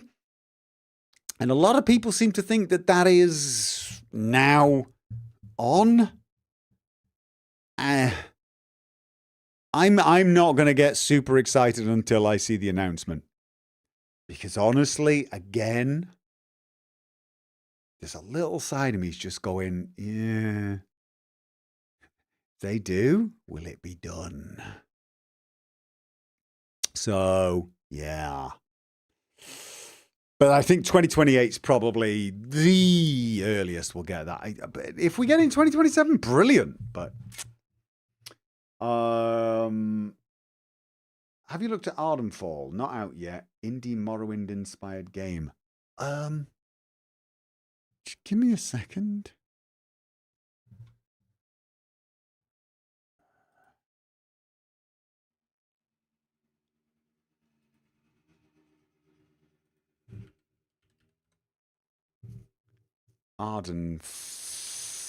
Ardenfall, you say?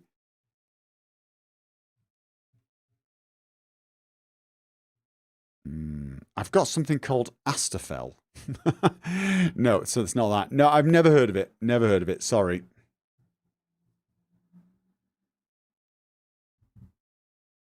I feel if it's a 2030 release, the game will already feel dated if they started development recently. But if it releases in 2028, it's not going to feel dated. I mean, it depends what they're releasing, doesn't it? But if it's, I mean, have I played Ragnarok? Not yet, I'm afraid. Okay, no, sorry, I'm reading the wrong things. I think you've mentioned once that Cyberpunk 2077 is the best game you've ever played. Okay, so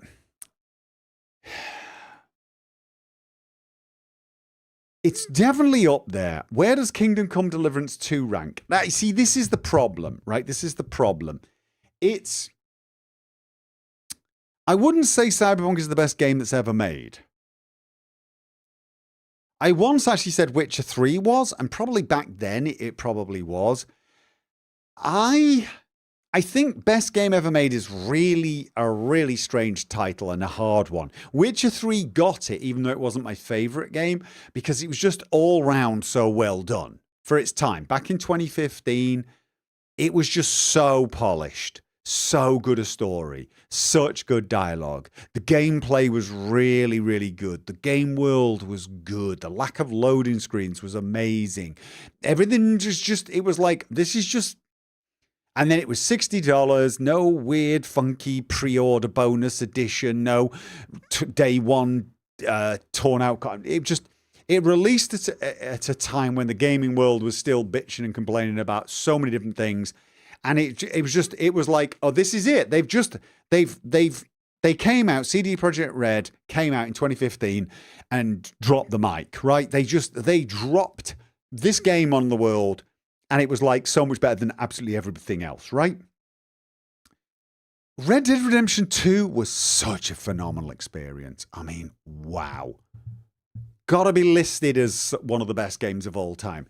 Kingdom Come Deliverance 1 and 2 are in that list. But it depends what we mean by best game of all time. You know, I mean, best game. Oh. It's very hard to rank them, isn't it? It's very hard to rank things. Favorite game. My favorite games definitely include Red Dead Redemption 2, both of the Kingdom Come Deliverances, and Cyberpunk. But it also includes the Mass Effect games. It even includes things like the Fallout series. But I mean, I would never claim Fallout 3 was one of the best games ever made. It's not even close. It's a personal favorite. Mass Effect's sort of the same. It's like, whereas Red Dead, Kingdom Come Deliverance, and indeed Cyberpunk were just, there's something else. They're just out there. I think Cyberpunk is probably my favorite game to play, but that's just because I've played it so much. I've done every single ending, every single variation, and there are a lot of them. There are so many of them. And I've played it with so many different play styles, especially since, I mean, I did a lot of different playthroughs before 2.0. And I made some unlikely discoveries, you know, if you believed some of the BS coming out by, you know, people writing articles ranking weapons and stuff and ranking. I remember people ranked monowire as useless as a melee weapon. And so I, as is my nature, decided to do a full monowire build and discovered it was the single most overpowered, godlike way to play the game. And I'm like, who are these people making these lists of tiered weapons to put monowire down at the bottom, saying it was one of the worst? It's not one of the worst. It's not even not good. And it's not even the best. Monowire pre 2.0 was god tier. Better than everything else. It was stupidly overpowered. So I've loved playing Cyberpunk weird ways from the start, but 2.0 just added so many new things that I just loved playing it. It's just fun to play. It's just fun to play. And by the way, Monowire is no longer overpowered. In fact, it's not even really that good. Monowire's really not that good now. I love what they did with it in theory, but it's just not that good. It's just not. Like, it's not a good way to kill people. It's a reasonable way to spread quick hacks, I suppose, but it's not as good as just spreading them manually. So it's almost like the Johnny Mnemonic build. Yeah, but like, just Monowire pre 2.0 was god tier. It was the highest damage melee weapon for a start. It had 9-meter range and hit everything in a 60-degree arc.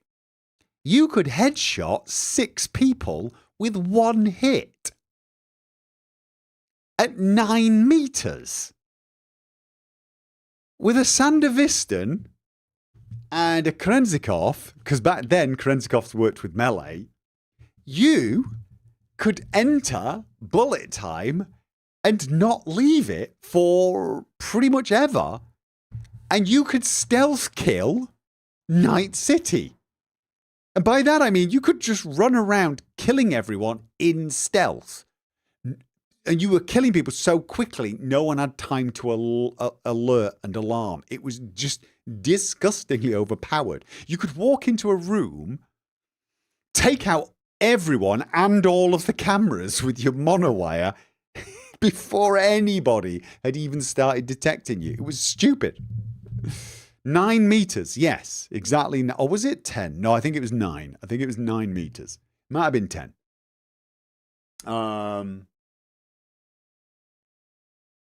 If Like No Fire gets some good reviews on release, would you test play it? Maybe. I don't know what it is. Are you excited to get back into Gwent in the remaster of Witcher 3? You know what? Gwent was the first minigame I didn't hate. Do you remember that? In my preview of Witcher 3, I actually said I found a minigame I didn't hate, which was staggering. Our opinions split with Red Dead Redemption 2. Could not get into it at all. Can't stand GTA. Any game you've gone into thinking you'd love but ended bouncing off.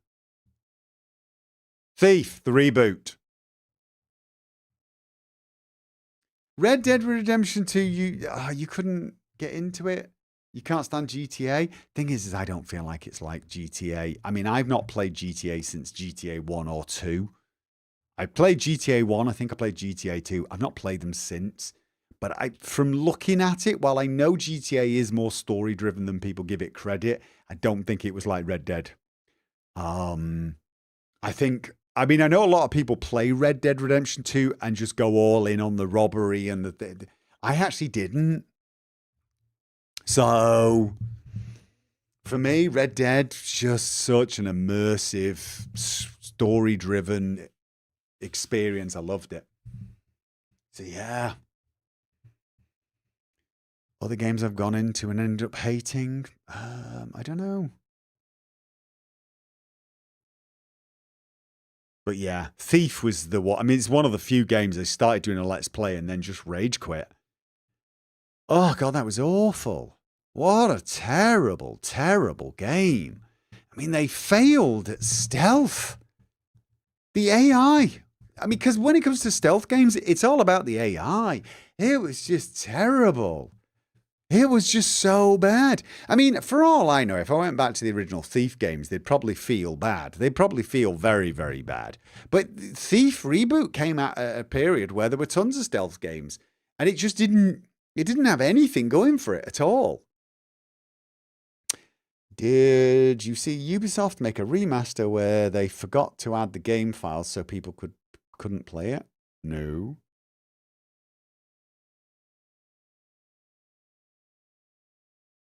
I think you rage quit Stalker Clear Skies.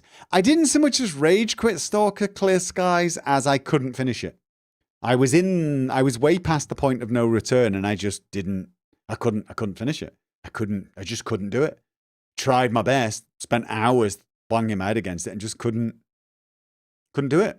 Sorry, but it wasn't a game where I went in and then just said nope and quit. It got to the end and suddenly everything was just absolutely, it was awful. Am I going to play the Stalker 2 DLC? Yes. And the last one, there was a new quest added. I didn't get to play it in my second playthrough either. So I'm going to play, but I'm not going to let's play. I'm not going to let's play that. I've had quite a lot of Stalker on my channel recently, and I'm having Fallout, and honestly, I mean, I wouldn't say I'll never return to Stalker 2 in a few years or something like that, but I doubt it. But I mean, I'm glad I played it, glad I let's played it. I really did enjoy Stalker 2 in the end. And apparently the latest updates improve things even more. So, but I think we're probably going around in circles now. Yeah. 2 hours?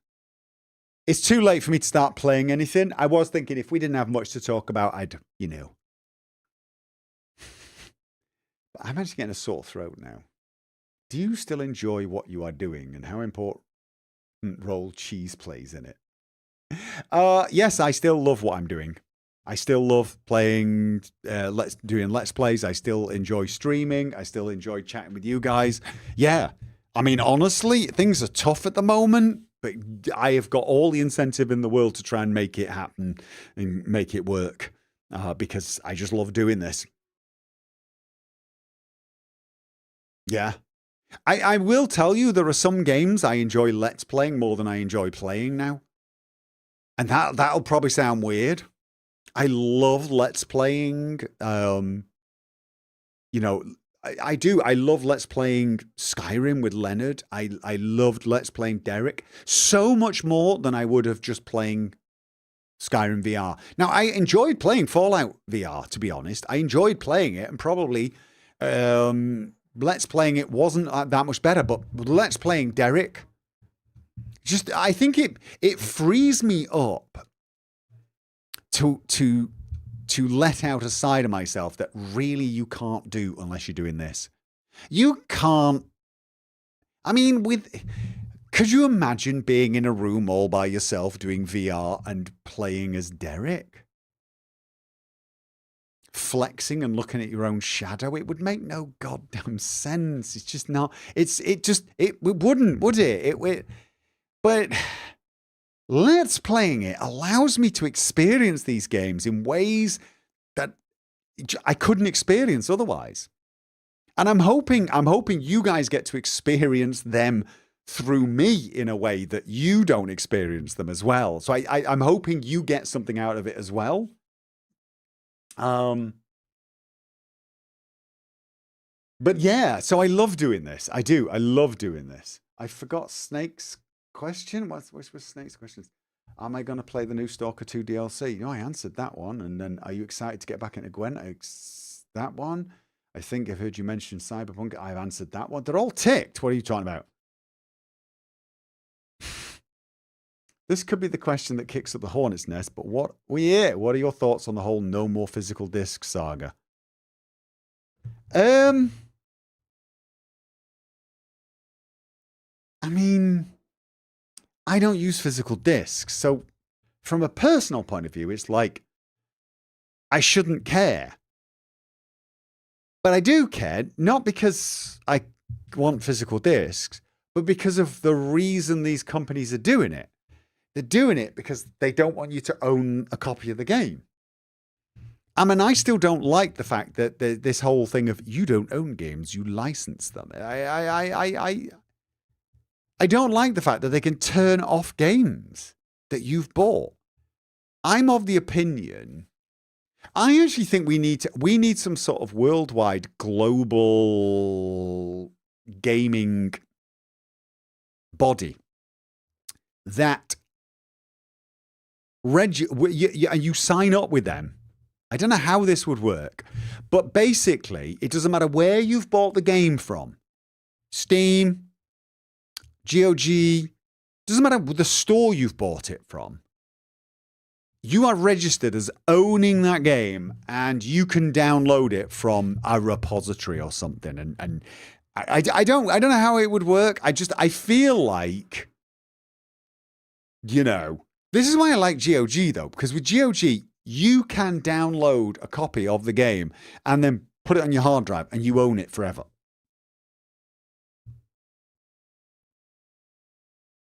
So at least with GOG, they're never going to turn it off. Granted, it's a bit of a pain if there's a game you really want and you're worried it might disappear, you have to keep a copy of it on a hard drive somewhere, which is it's a bit of a chore, but at least there's an option. You know what I mean? GOG are doing their best. They're doing their best. This is what government is for. They should be stepping in. The problem is, Nutty, which government should step in? I mean, should it be each government, each country has their own system for logging this? I feel like that's going to become problematic.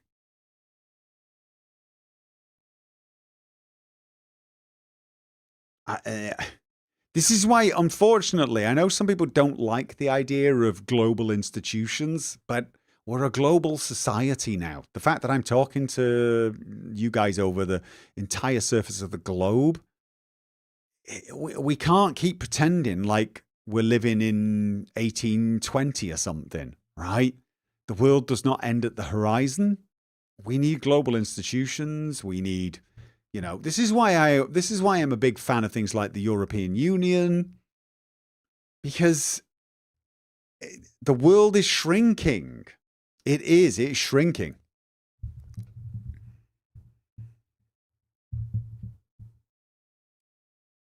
The fact that you're talking to some random schmuck in Michigan from Norway means we are global. Yeah, right. This is my point. And so we kind of need some sort of global institutions. Now, the EU do some good work, keeping the games industry and the tech industry in line. But I feel like what was really needed is, like, you need not just, say, one body like the USA or the EU or something like that. We kind of need all the big power players, as it were, we need something kind of like the United Nations for games, but that sounds a bit ridiculous when I say it out loud. But you get what I mean. We need some sort of system, some sort of international law. And I don't mean like international law against things like war crimes and etc. Although, big fan of those things as well. I just mean property rights. There should now be some sort of universal property rights, and countries that sign up for it. Because obviously there's probably going to be one or two companies that refuse to sign up to it, but then they're not protected by it either. But so it needs to be something that countries sign up for and then become part of this, and then. Yeah. Same is true for AI. Yeah. Something like ISO. Yes, something like that. Are you going to play Red Dead Redemption 1 now it's on PC? I don't know. Would it shock you to find I've got it installed? I do want to play it. I don't think I'll let's play it. I really feel like, isn't that game very dated compared to Red Dead 2? But also because Snake Doctor is going to stop talking to you, Gopher. You still missed his question. I've answered loads of his questions. I can't. I've found so many of them. Didn't the Netherlands take a company corporation to court over this recently? Possibly. But I feel like we need we need international institutions to regulate social media. AI. We do.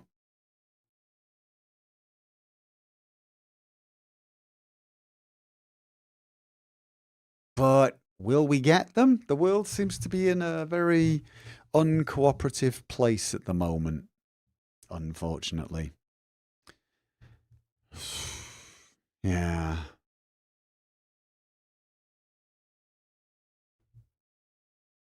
No one complains about Visa worldwide. It's worldwide, but is it, say, US based or something? A lot of things that we take for granted tend to end up being US based.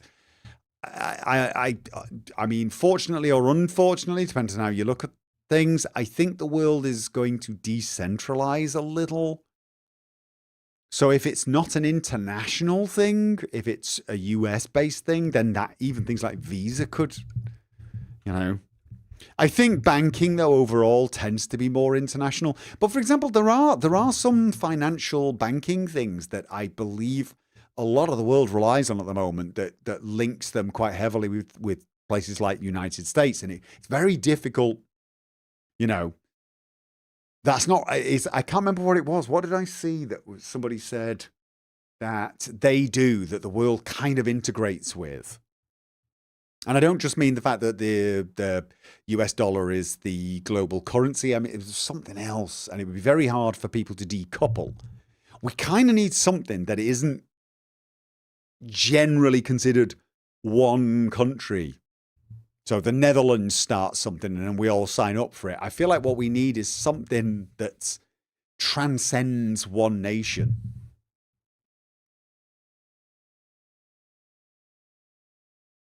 Yeah, basically, because you know, if you do have it based in one nation and that one nation suddenly goes a different direction, the entire world's all like, yeah, I don't want to lose all my games.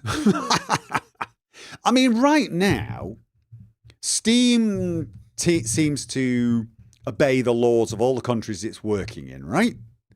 But they can't really be regulated by anyone other than the US. Well, I suppose they can actually if they want to do business in those countries. But again, for the ownership of games, if Steam suddenly went out of business and disappeared, for example, my Steam library would be worthless, right? In fact, it would just simply disappear. Steam don't exist. And all those games I own, I no longer own. I have to buy them on a new platform, but I have to buy them from scratch. That feels wrong. Feels like, yeah, that there should be some sort of, like the games are actually kept at some neutral place. And these game sellers use those servers. Sort of, yeah. The problem is there's probably 1,000 problems with that idea as well. I'm just spitballing random stuff that probably wouldn't work, but there you go.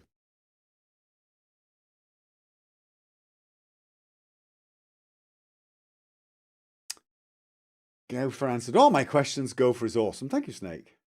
Never change, Gopher. You are the gift to gaming and lifting spirits. Well, thank you very much. See, this is why I love doing this. You guys are good for my ego. Which is great, because my family are great at deflating it on a regular basis. Okay, I had to step away for a minute, so I missed it. We will let you off. I'm going to head out. There should be 0 regulations on musical content. Agree to disagree. I'm not saying I think I know what the regulations should be on musical content, but I mean, we need regulations on everything. Everything's regulated. If it's not regulated, it's a free-for-all. And the second it's a free-for-all, everything collapses. I mean, regulations are just basically an agreement. Let's all agree to this. Obviously, well, it's not actually agreement between all. Sometimes it comes down from the people. Well, it always comes down from the people with power. The idea is in a democratic country, the people with power are the people. I do realize that's not always true, but that's how it should be.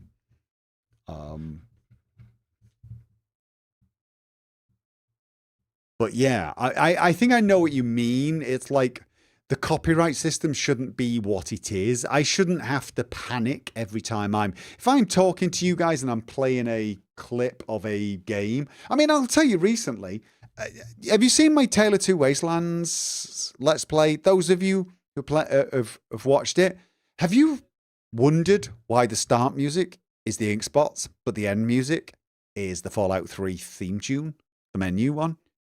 You know why? Because if I put the Ink Spots at the end of the game, I get copyright strike. Yep, it's as simple as that. At the beginning,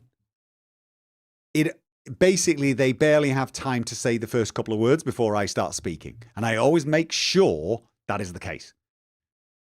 But I like that. I like that build-up, because to me that is stereotypically Fallout 3. But the idea that people are watching my video just to listen to the ink spots is ridiculous. But when I had it at the end, I wouldn't interrupt it at the end. It would be, I don't want to. No, I can't even remember the words. I can't even remember the bloody words. Anyway, I would usually have it fade slowly out on the first sentence. That was enough to get me the strike. So I had to replace it. It's just frustrating. Try another GNR song. It's just not worth it. It's just not worth it. It's way better to put the music from the game. The music that was made for the game. Although, believe it or not, when I was doing Fallout New Vegas games, I will guarantee, almost certainly, the people trying to claim the ink spots music don't actually have the copyright to it. I'll almost guarantee it. But it's just not worth fighting them. So, but yeah, so I do get what you mean about this sort of stuff is annoying and it shouldn't happen, but yeah. We do need something. We can't just have people taking other people's music and making money on it, for example. I can't suddenly take, some top hit, copy it and start selling it to people and, charging money for it. Because that would be wrong, right? That would be wrong. Because that hurts the person who made it. And as much as I'd love to use some copyrighted music all the time, I do respect the copyright system to some degree. I feel like it's like if you're using 10 seconds of a bit of music, I feel like you should be able to get away with that. Like, when you're doing that, you're kind of memeing, It's like when you use the intro riff to Bad to the Bone or something, you know what I mean? As just a way to say, I'm introducing a badass. I feel like that's acceptable use. But again, it probably depends. If you were to use it in a multi-million-dollar movie, you probably should pay them for it. So I sort of understand all arguments here. I think it's a complicated subject. So yeah. Anyway.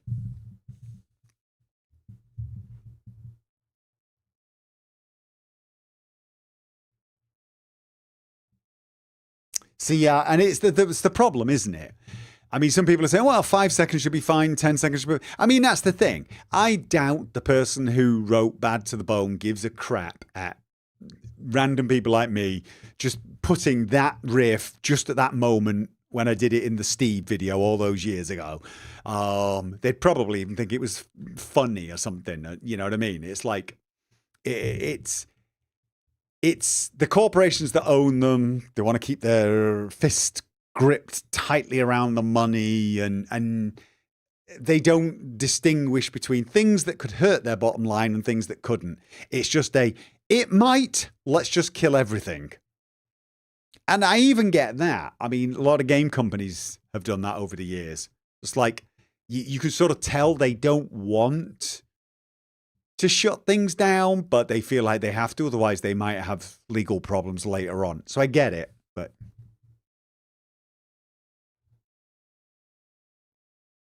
I'm going to get out of it, guys. I've actually got a sore throat coming, which is not a good sign. In my opinion, you promoted that theme. I mean, that's the kind of way I look at it. It's the same with games. When people like me play games, I think there are very few people on the planet who would watch my Let's Play instead of playing a game. There might be people who'd say, I would never play that game, but I love you watching you play it. And there may be a lot of people who bought the game, played it, and now want to see how I'm playing it. But even that's beneficial to the game company because That's part of the culture of gaming now. People go, oh, I'm going to buy that game and then watch my favorite streamer play it and see how he does, right? Whereas if there was a game that that person knew no streamer was allowed to play, they might not even buy it because they're just not interested. But then there's a bunch of people who see you play a game and go, oh, that's better than I thought. I'm going to play that. And you know, so I think overall, YouTube has been good for gaming. And I think by and large, most game companies know that now. For all I know, the Alan Wake people know that now. Maybe they don't have a problem with people monetizing Alan Wake 2 videos. Maybe they don't. Maybe they got with the program, figured it out. Oh, God, yeah. No, I need to rest my voice. You are absolutely right. I am. Oh, dear. Am I coming down with a cold?